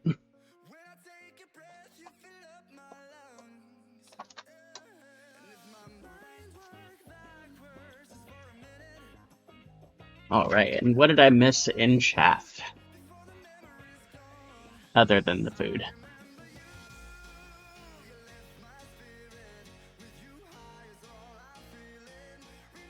I did think, Raven, about making it look textured, but the texture won't translate to an emoji.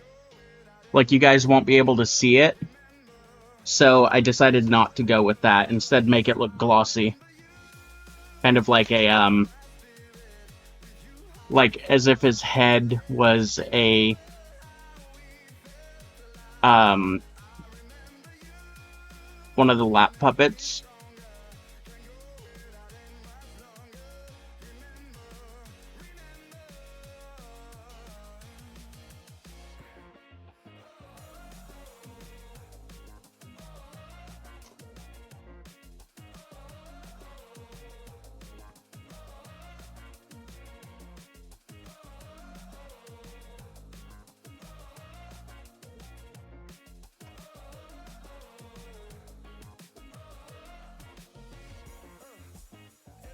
Yeah, the mangaka who did Hajime no Ippo is definitely getting on years. And we're pretty sure that, or I'm pretty sure that things are going to befall him before the series gets finished.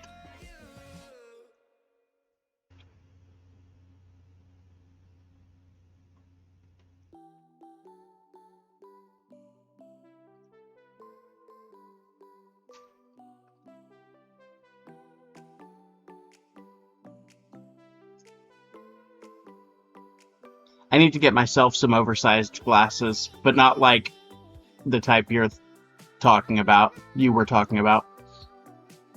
I need to get the ones that are way too big for my head.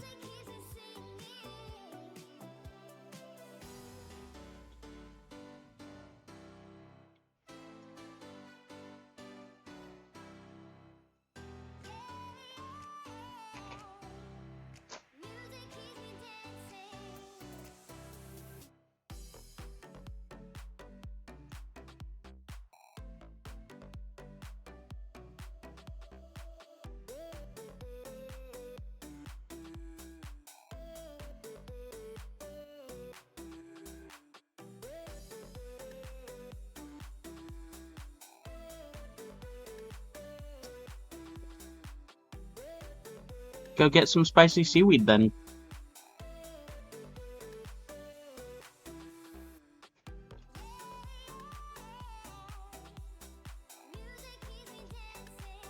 See you in a bit, Jan.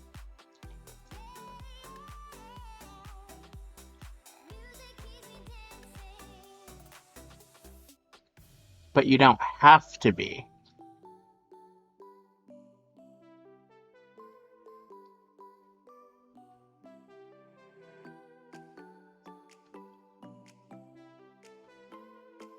Responsible, I mean, you don't have to be.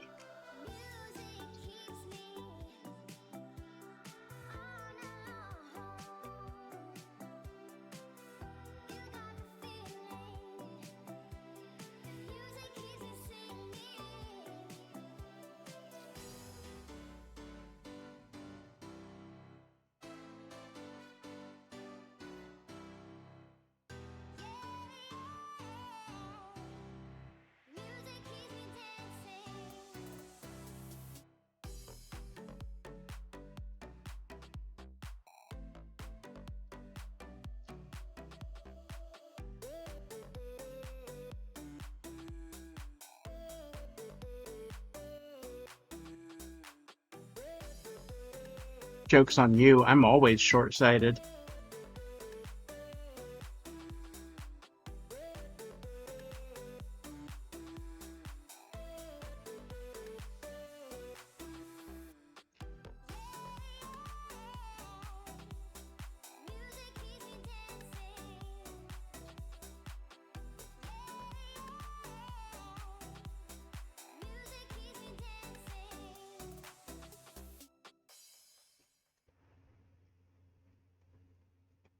I'm short-sighted for real.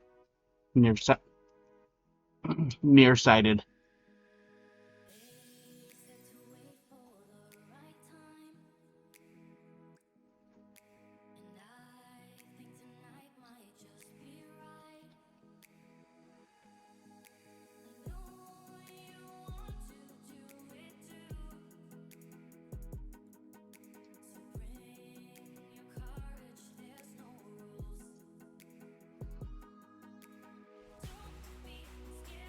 I've gotten used to reading them, but they're always blurry.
Did you win the argument?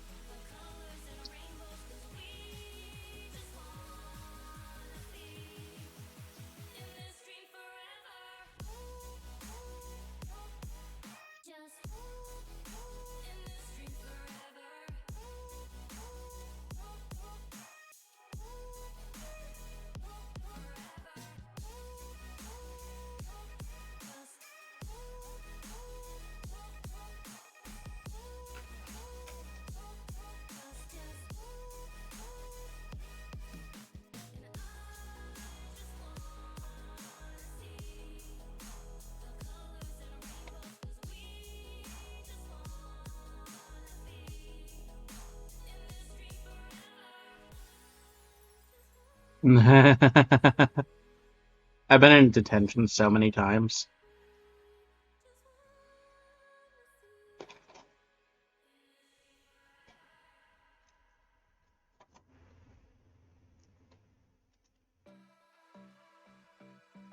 I was always sleeping in class, but I also had some of the best grades in class, so the teachers couldn't really do much about it except give me detention. And eventually they even stopped doing that.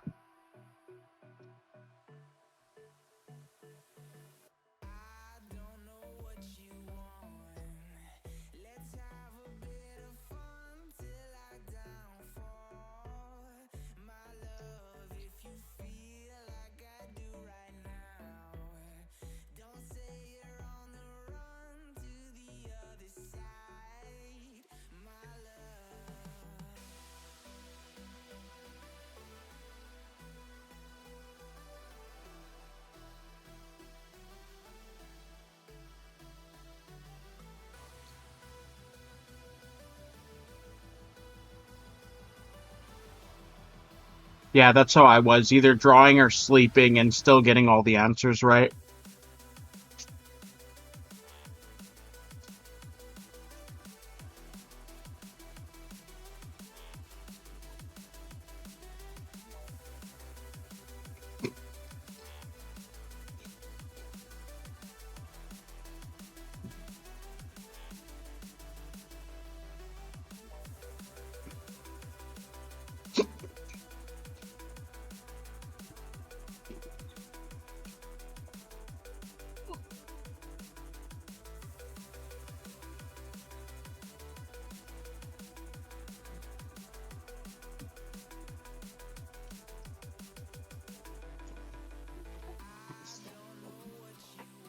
Don't I know it?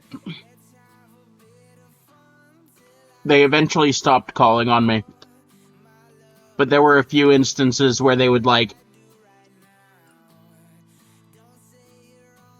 try to make a show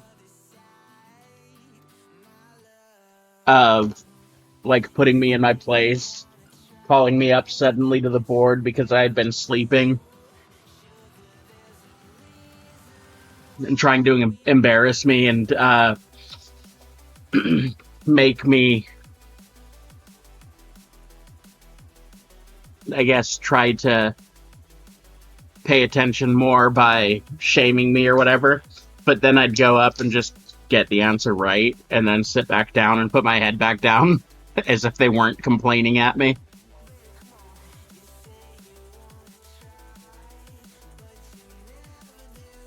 It happened way more than it should have.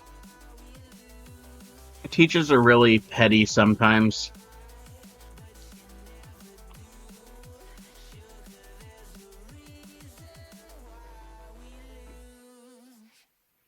This is the only thing that I could think of that entire time to add to this.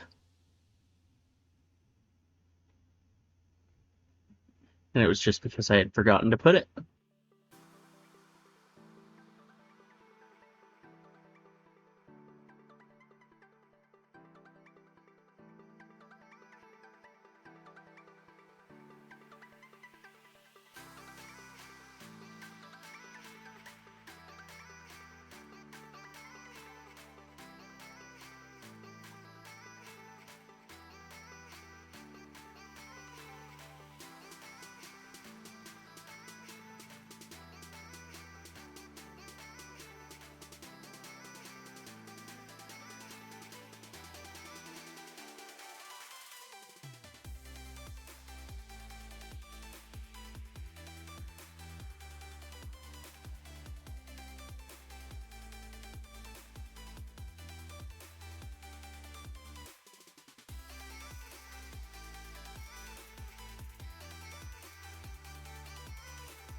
Alright, let's turn this off. How legible is it?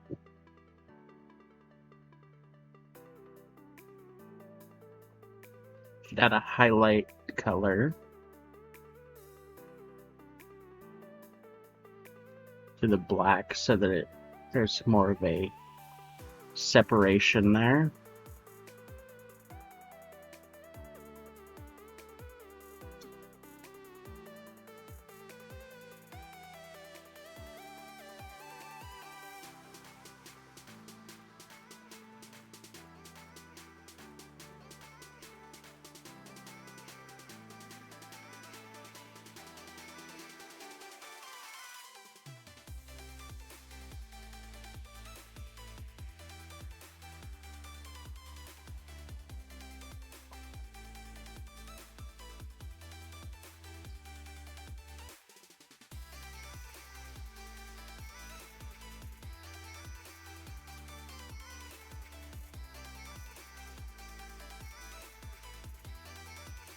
He can be a rubber sock puppet, right?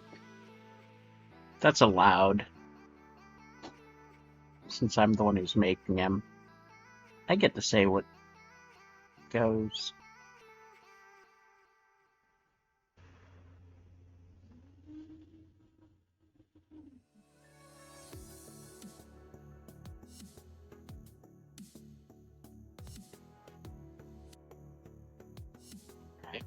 Let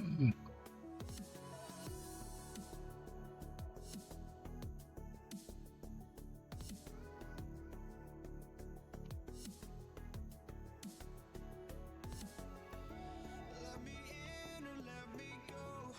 Honestly, try honesty. No, just tell me what I want to hear, 'cause it could save us. Let me fly, I've got my hopes, but I can hardly see why I'm still chasing. It's not worth it for me anymore. Ash and burned 100 times I'm lost. I just can't let this go.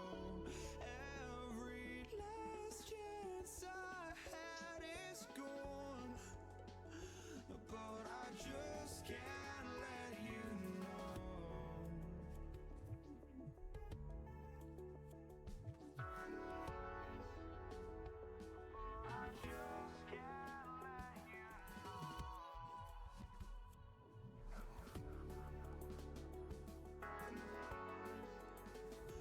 but I just can't let you know.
That's good enough.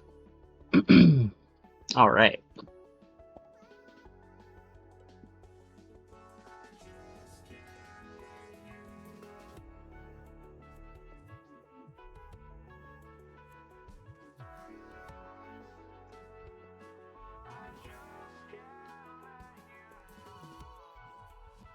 To the Sneeple, the snake people,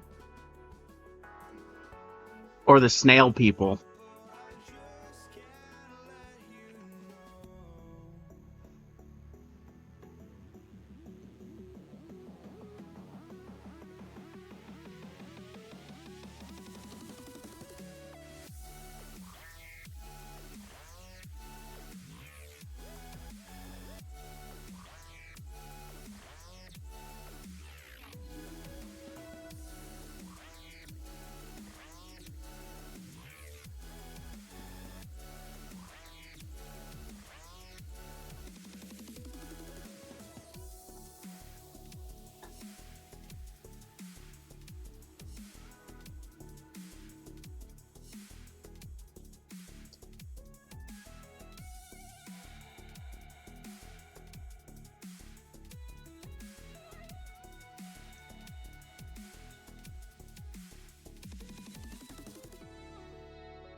I can't pull up a YouTube video while I'm on stream over here.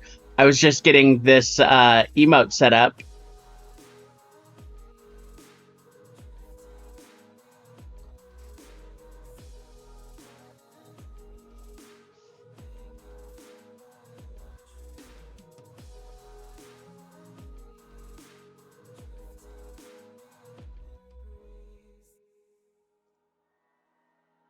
Had to reload the chat window real quick. And with that reloaded,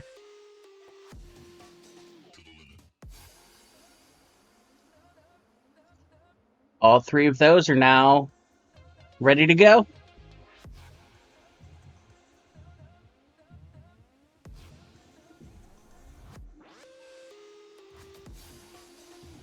All right, gonna start in on this one next. This one's not gonna have text, so it'll be a lot easier to read, I think.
All right.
baby.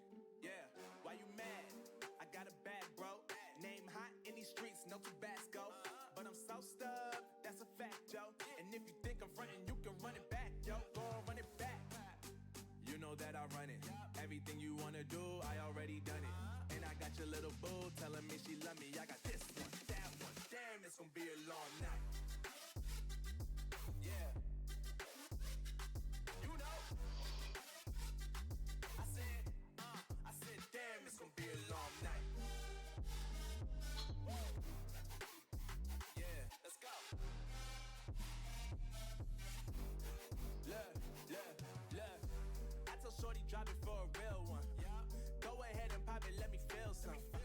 Do it for the boy with a bag now. Movie star money making everybody act out.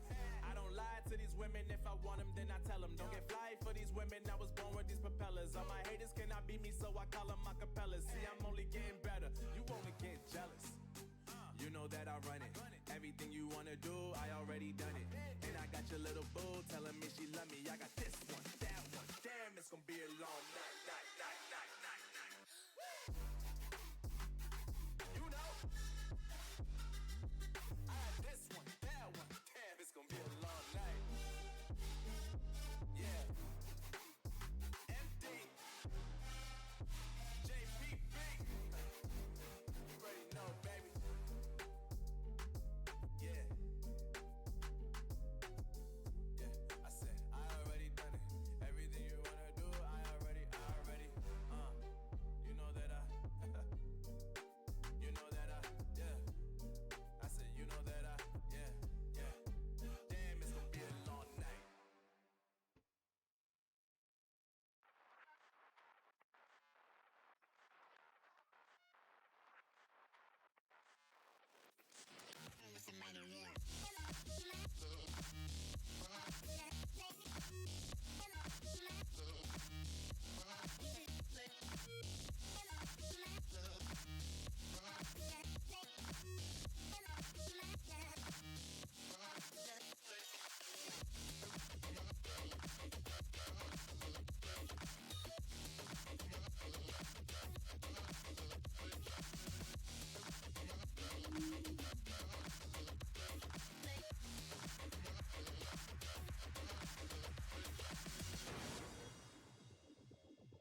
Exactly, yeah.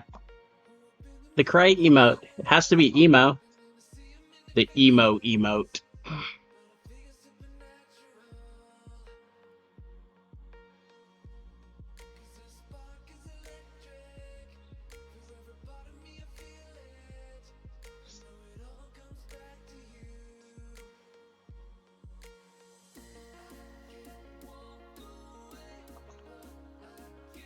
When I'm angry, I'm punk. When I'm just living my life every day, I'm goth. And so, when I'm sad, I have to be emo, right? That's how it works.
Before I start on the color, I want to snack a little bit more.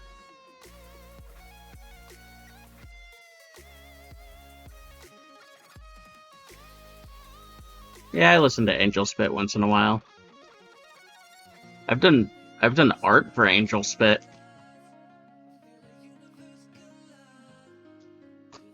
Like, I have been commissioned by the lead singer of Angel Spit.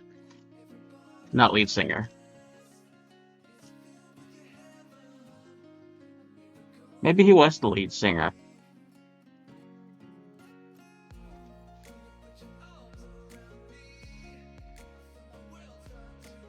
Well, because they also have a female vocalist. It's the guy, Carl Learmont was his name.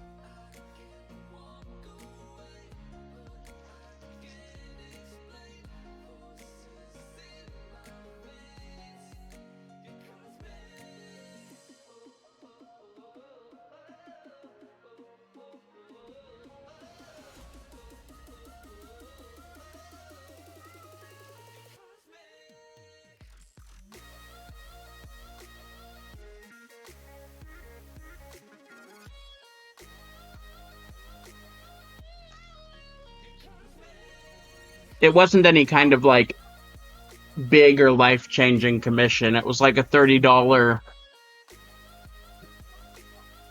editing commission.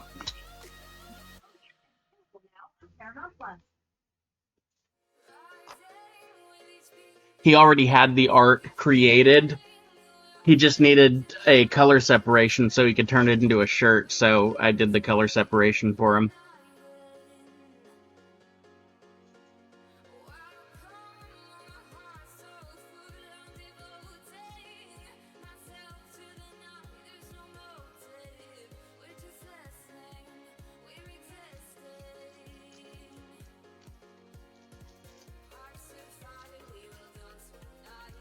Ever been to bar?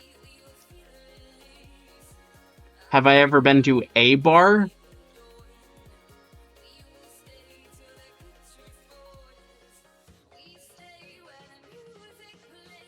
If so, yes, I have been to... Oh, to Bar Sin. Yes, I have been to Bar Sin.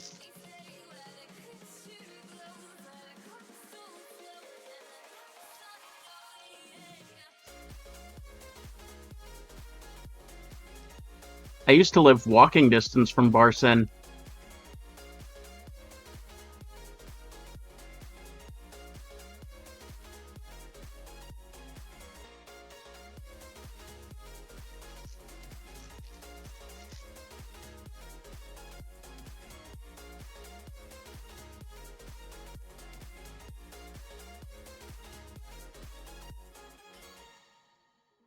I live in the Orange County right now, but I used to be, or I am, an Angelino at heart. I was raised in the San Fernando Valley, essentially. No, it's not.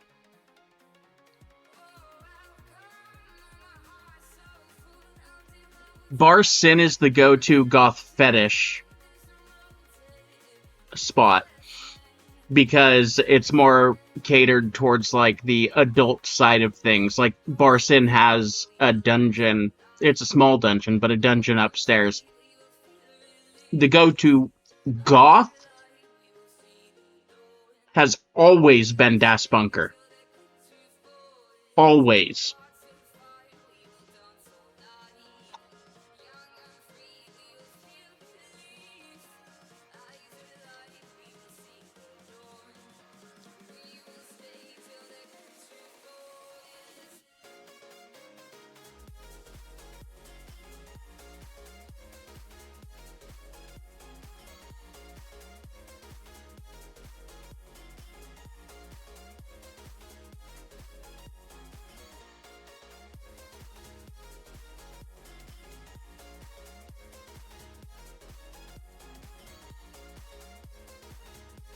I live currently about 10 minutes from the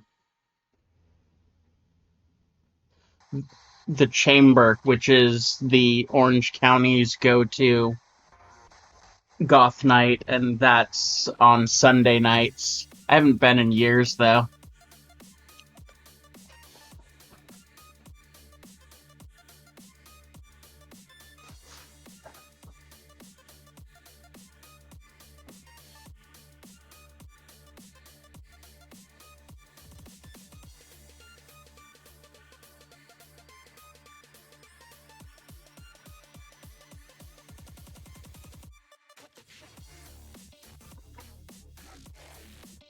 The Cream? That doesn't even sound like it would be a goth club.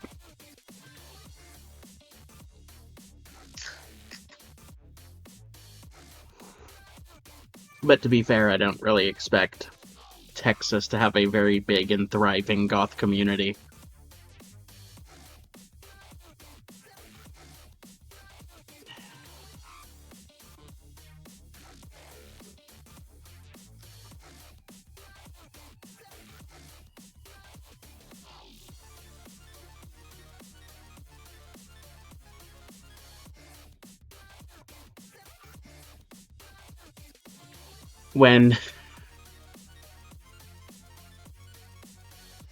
Well, it's also mostly a Republican state, and the goth community has,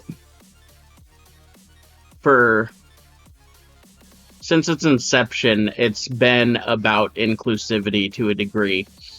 And when you have 90% of the people who live in a state dianetically opposed to the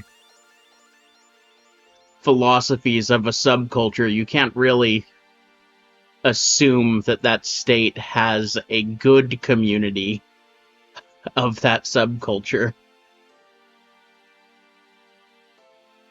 Like, I know a lot of alternative people who are out there, but goth specifically, not so much.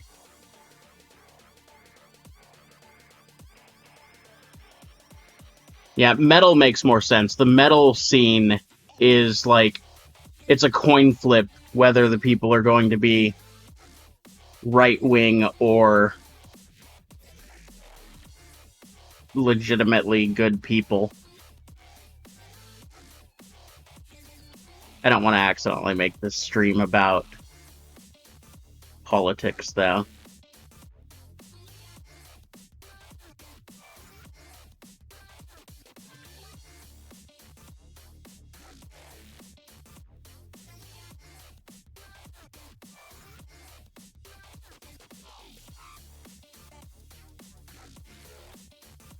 So I will stop talking about it there.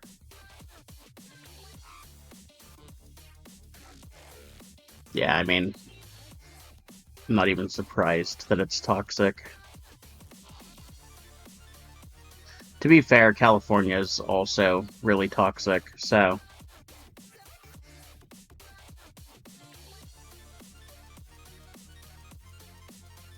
less on a political side of things and more on a...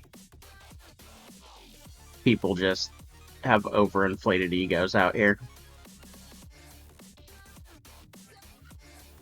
Oh no, I'm airing all of my shitty opinions about people online.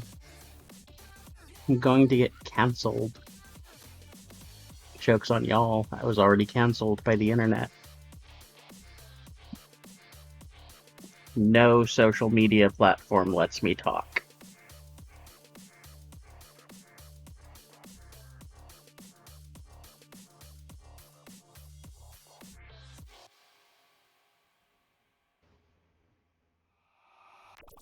That's mostly because I draw tibbies, though.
Yeah, I stay out of most fandoms and communities in general because pretty much all of them are like that. You can walk into any fandom, community type thing, subculture, and throw a rock and hit somebody who's being a toxic shitheel. And I would just rather not deal with that.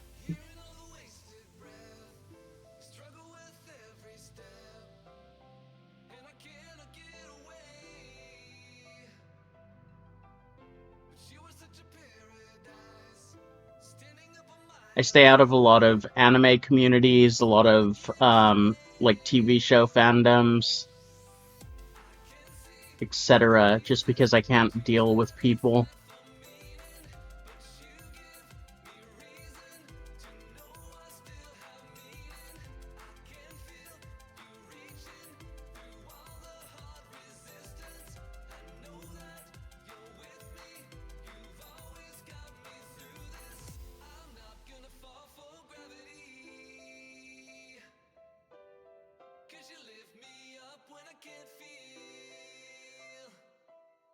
I'm not gonna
Bright lights, they put me in a daze, and I can't stop but think about the way that you move around up and down on that stage. It's your future vibes.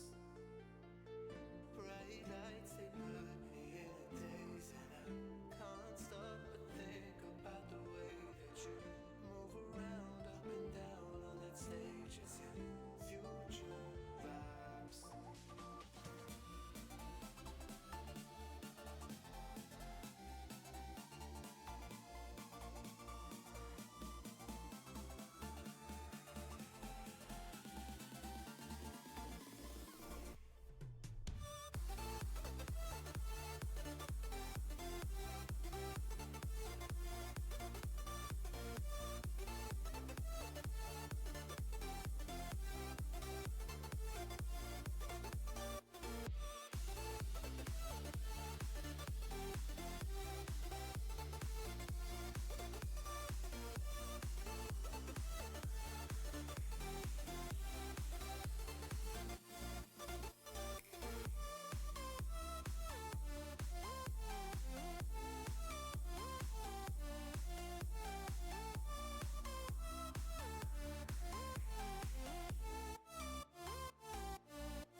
I smoke too much, I drink too much.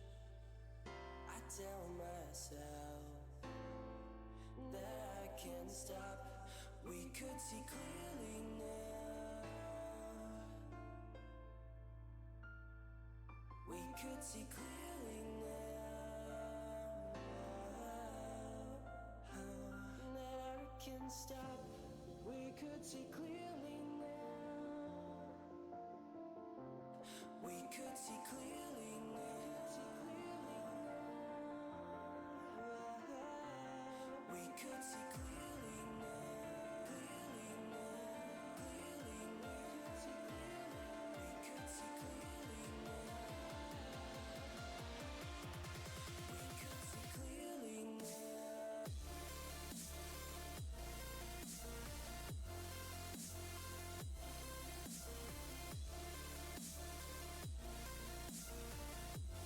We could see clearly now.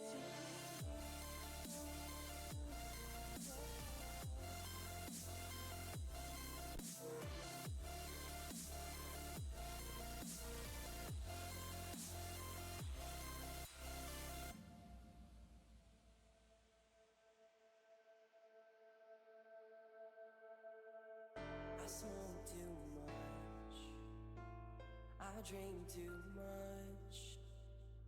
I tell myself that I can't stop. We could see clearly now. We could see clearly now.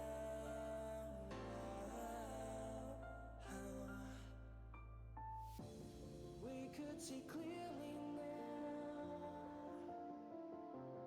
We could see clearly now. We could see clearly now. Clearly now. Clearly now. We could see clearly now.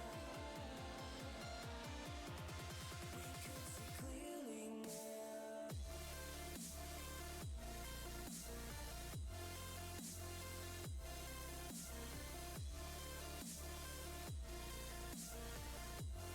We could see clearly now.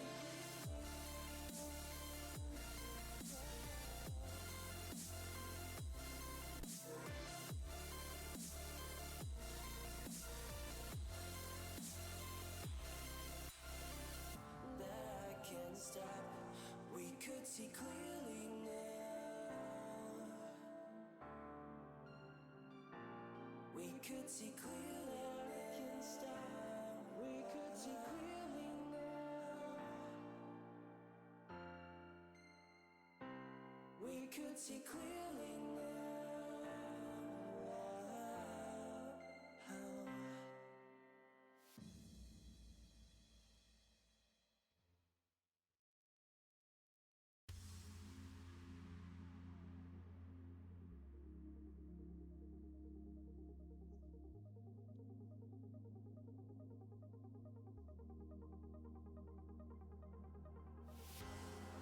I rise just like a phoenix, born from the ashes.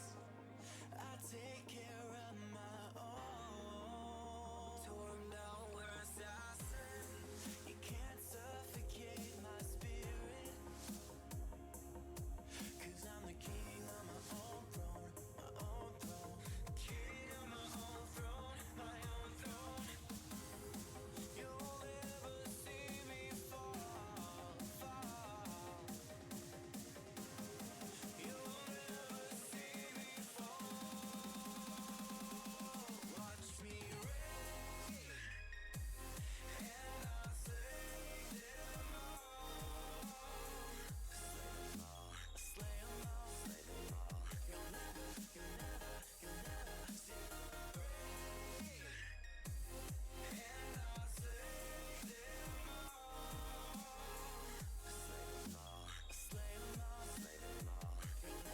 You'll never see the throne. King on my own throne, my own throne. King on my own throne.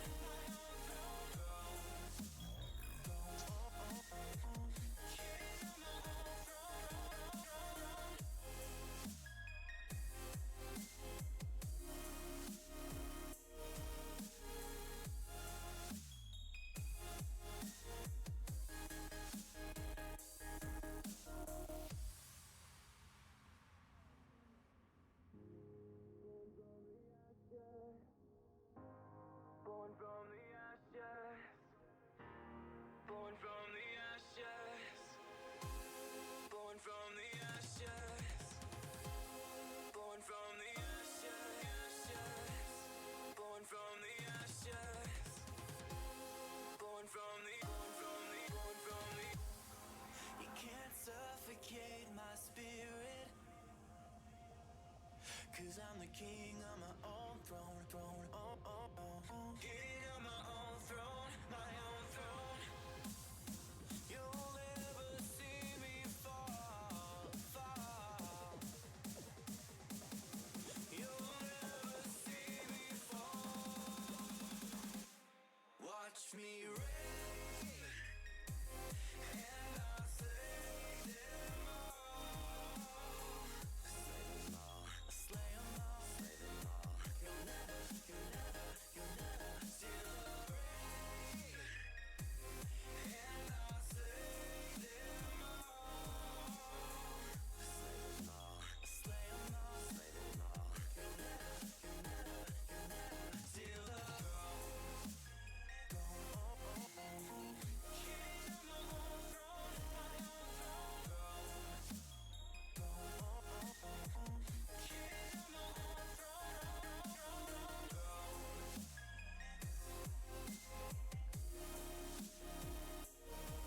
own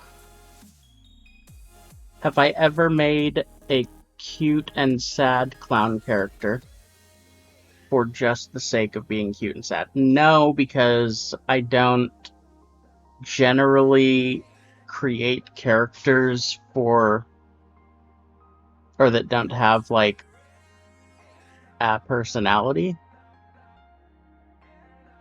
And cute and sad isn't really a personality.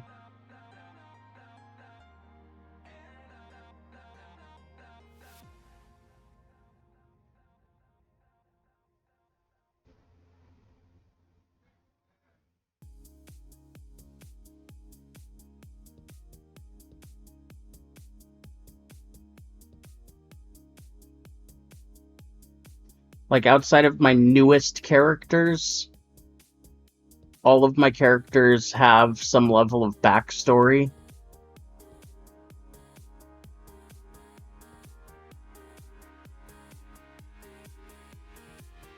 And the only reason my newest characters don't is just because I haven't had the time to sit down and write it yet.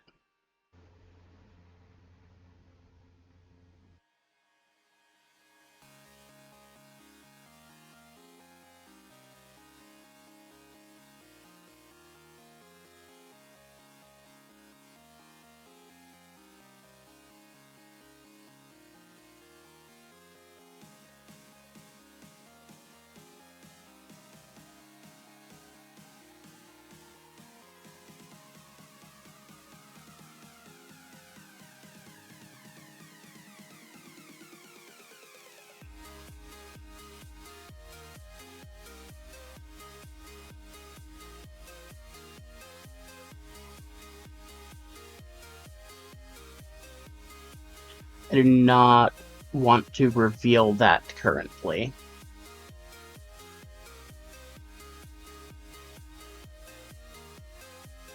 I'm working on something with Dizzy where I'm going to very soon, hopefully, reveal her backstory in print format, and I don't want to talk about any of that stuff before I get to that point.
Yeah, exactly. Although it's less about spoilers and more about just protecting my IP.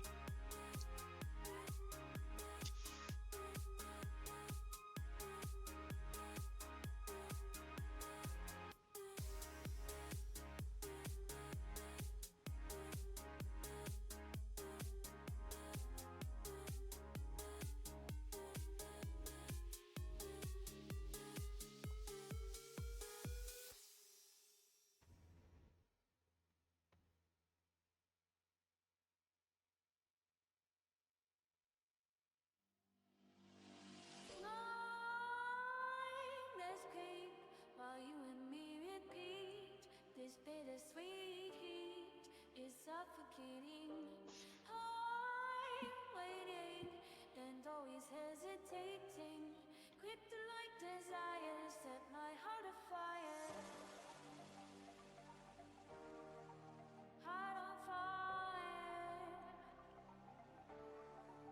set my heart afire.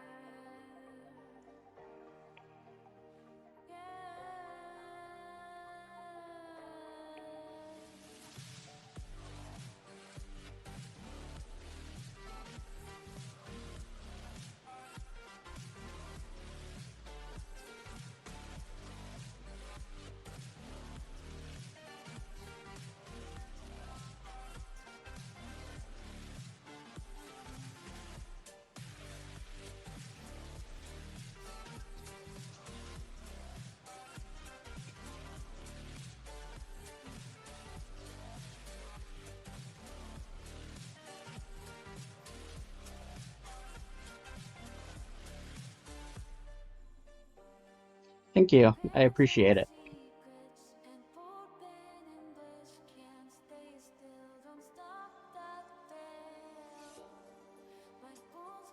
Yeah, the fact that I have already gone live with the characters and started showing people them and revealed the something strange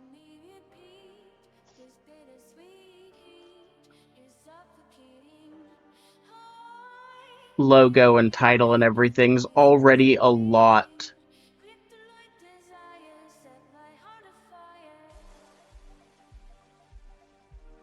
when I have so little of the actual finished product already completed, because that opens me up for people taking my characters and my ideas, since I don't have like a legitimate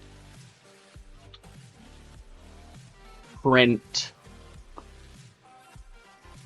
publication of any of that yet. You know what I mean?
Nice. I'm glad you're able to. You were able to get it.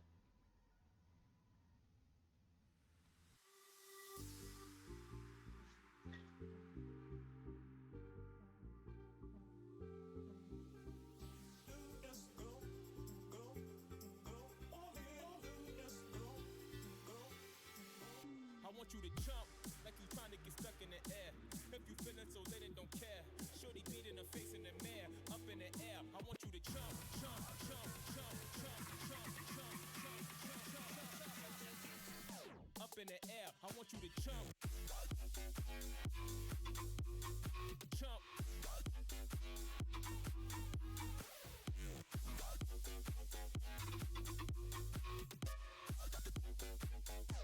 Like you trying to get stuck in it. In the air.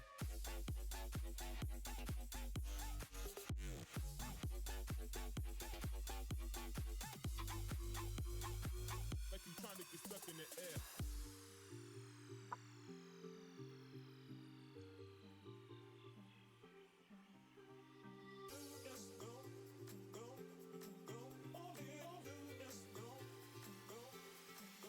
I want you to jump like you trying to get stuck in the air. If you feeling so lit and don't care, shorty beat in the face in the mirror, up in the air. I want you to jump like you trying to get stuck in the air. If you feeling so lit and don't care, shorty beat in the face in the mirror, up in the air. I want you to jump, jump. I want you to jump, jump, jump, jump, jump, jump, jump, jump, jump. Up in the air. I want you to.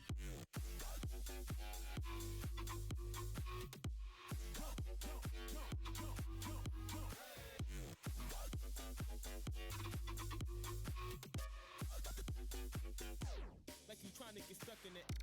Gotta get it, in the air.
In shock about the rent thing?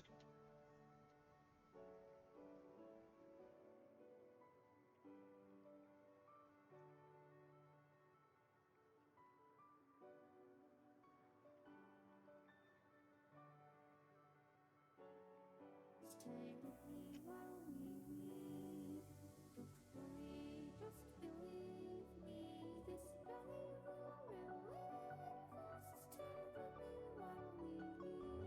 Ah, gotcha.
Over your skin, you can see it beat, intoxicating your energy.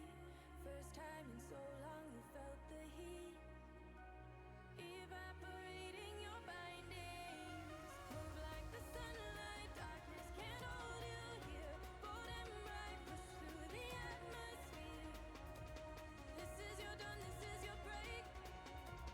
Move like the sunlight, darkness can't hold you here. Bold and bright, push through the atmosphere. This is your dawn, this is your break. Move like the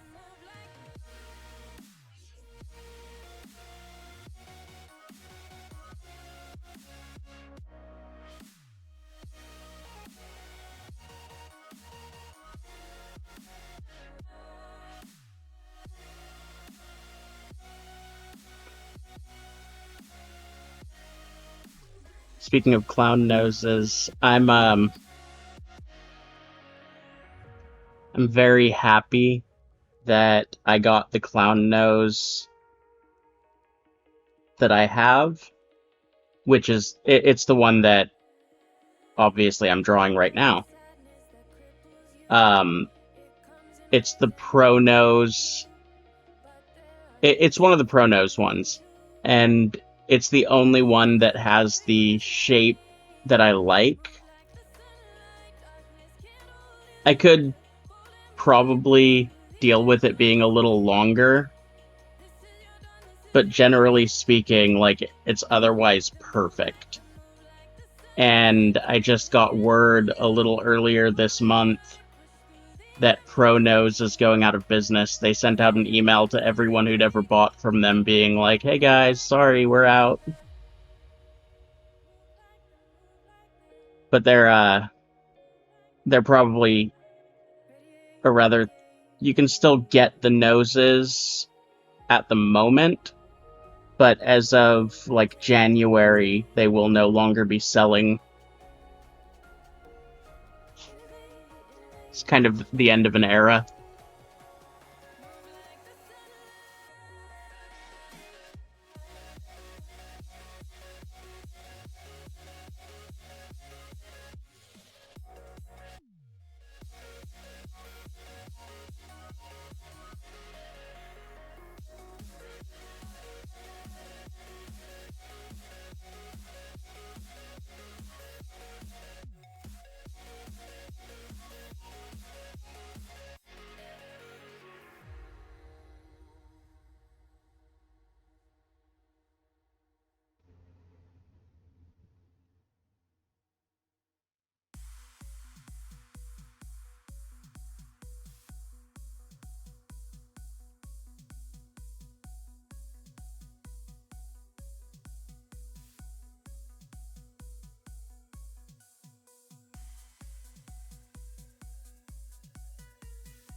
For old-fashioned clown shoes, what you want to do is order from Mexico. Mexico has an incredibly large clown culture throughout the country. And so if you want to get supplies that are harder to find, like traditional clown shoes, that's what you want to go with.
Fuck.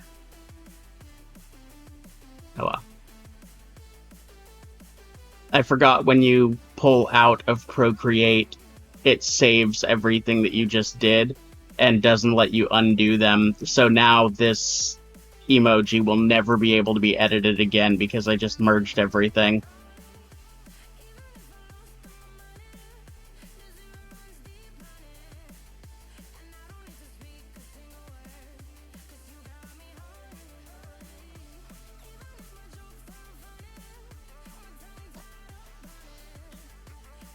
Yeah, I enjoy strawberries well enough. I mean, like any other berry, really. I love berries. Them's my jam.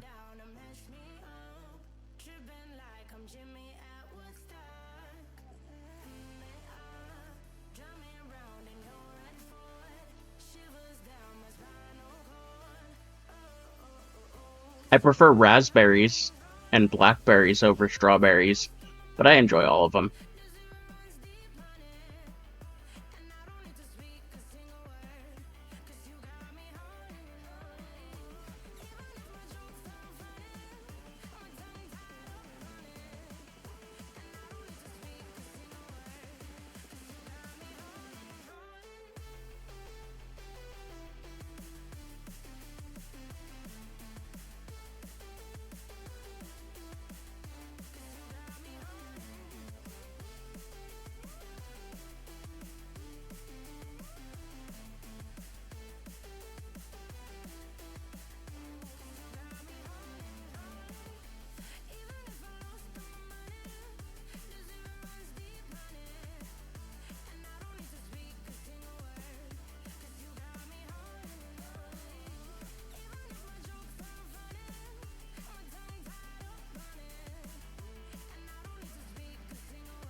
All right.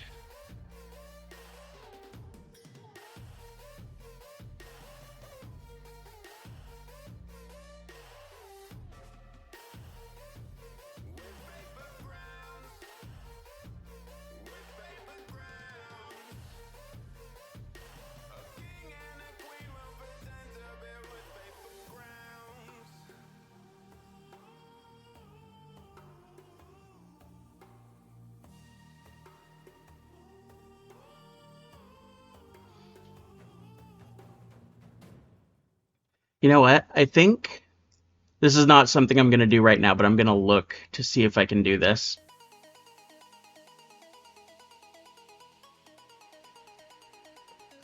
But I think I might be able to set it so that when you guys use the emojis, one of them pops through chat.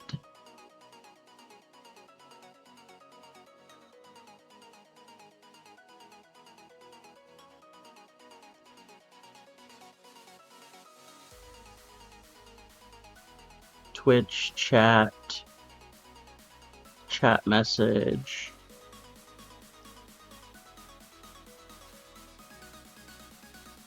Yeah, I think I might be able to set it so that when you guys use one of my emojis, it puts it on the screen.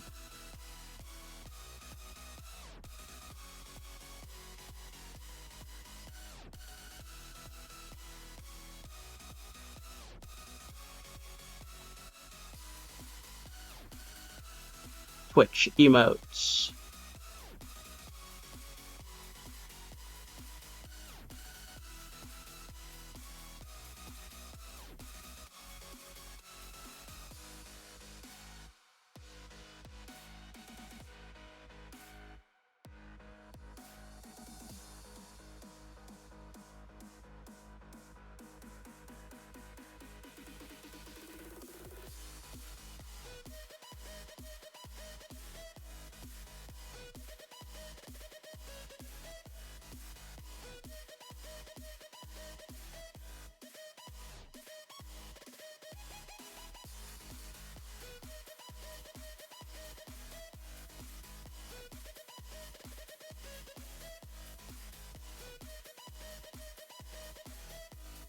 Yeah, I can't find where it would be, but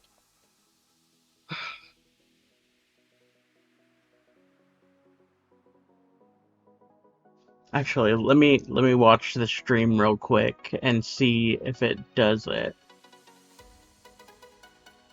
Oh yeah, it already does. It's just in a weird location. I think that is part of my stream element spot. I don't know.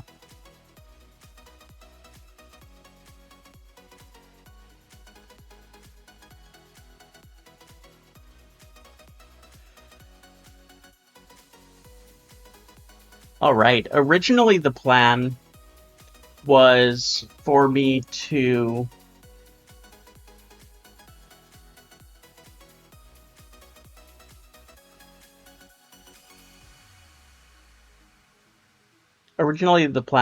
to do all three of my remaining emotes today. But I don't know if I want to start the last one.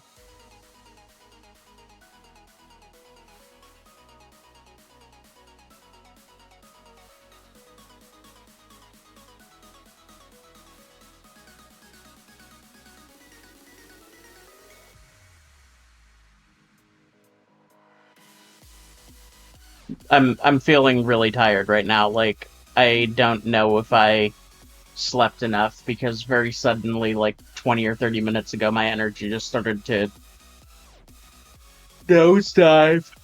Ugh.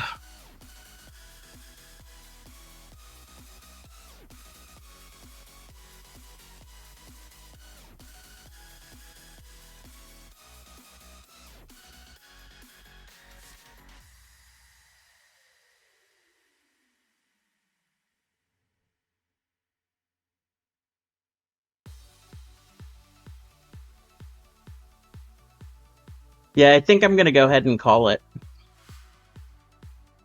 5.5 hours. It's not nearly as long of a stream as I did the last couple days, but I also did some work.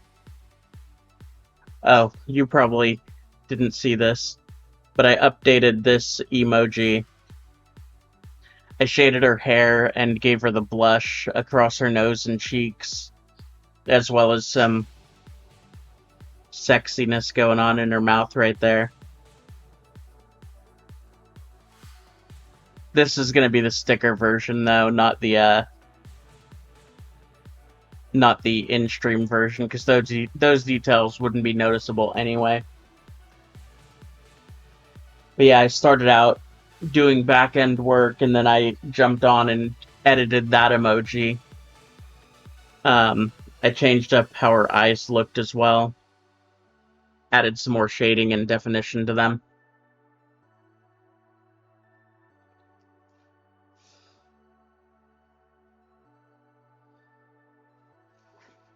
So, even though it's only been 5.5 hours, I was, yeah, exactly. I was working for quite a while before I actually jumped on today, so, you know.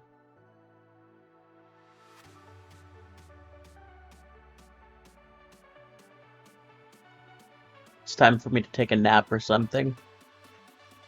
Thank you. Well, so since it's the end of the stream, before I jump off, let me go ahead and just remind everyone, I'm doing the September fundraiser extravaganza going on over here.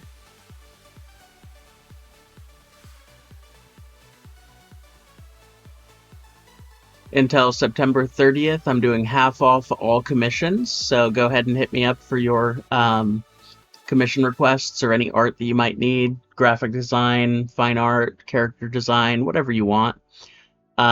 Even Twitch emotes if you guys want those. And you can, for the first time, Stream Elements isn't giving the one that I need. So let me put the email, the website in chat real quick.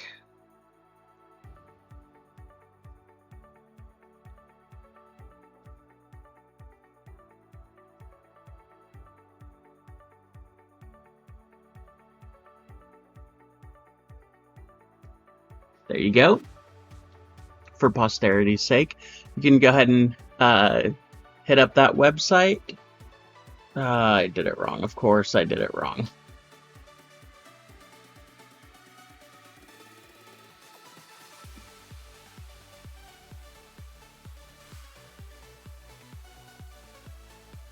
There you go. ashsomething.art/fundraiser. Go check it out. You can read up on why I'm doing the fundraiser, and then you can also put in a commission. Support your local art clown. Love you guys. Thanks so much for stopping in and chatting with me, for watching along the process. So sorry that I was talking with yawning there. And I'll see you guys soon. Go ahead and check out my outro slideshow before you go.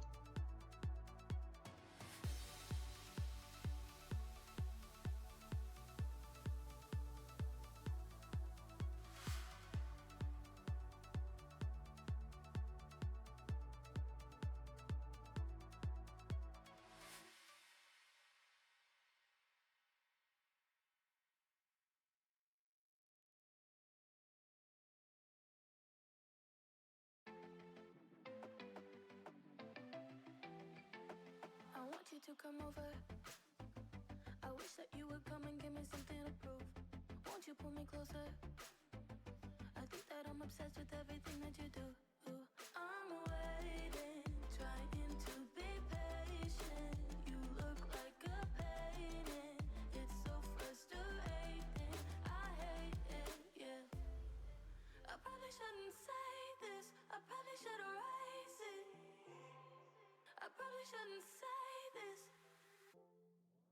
I wanna be with you.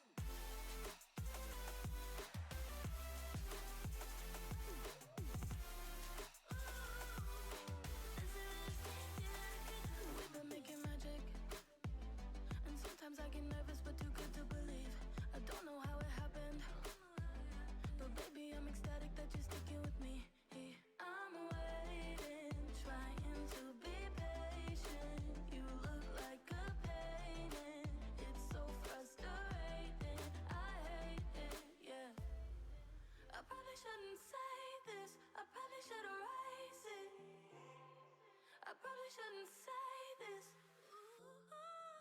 I wanna be with you. If that's the last thing that I could do, I wanna be with you. If that's the last thing that I could do, call me a fan. I'm living, give me your hand. I'm in it, yeah. I wanna be with you. If that's the last thing that I could do.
girls with their nails done now.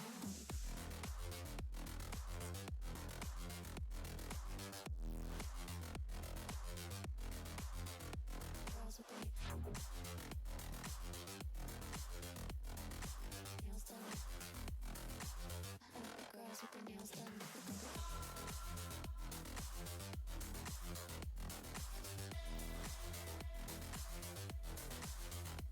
Girls with their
Girls with their nails done now.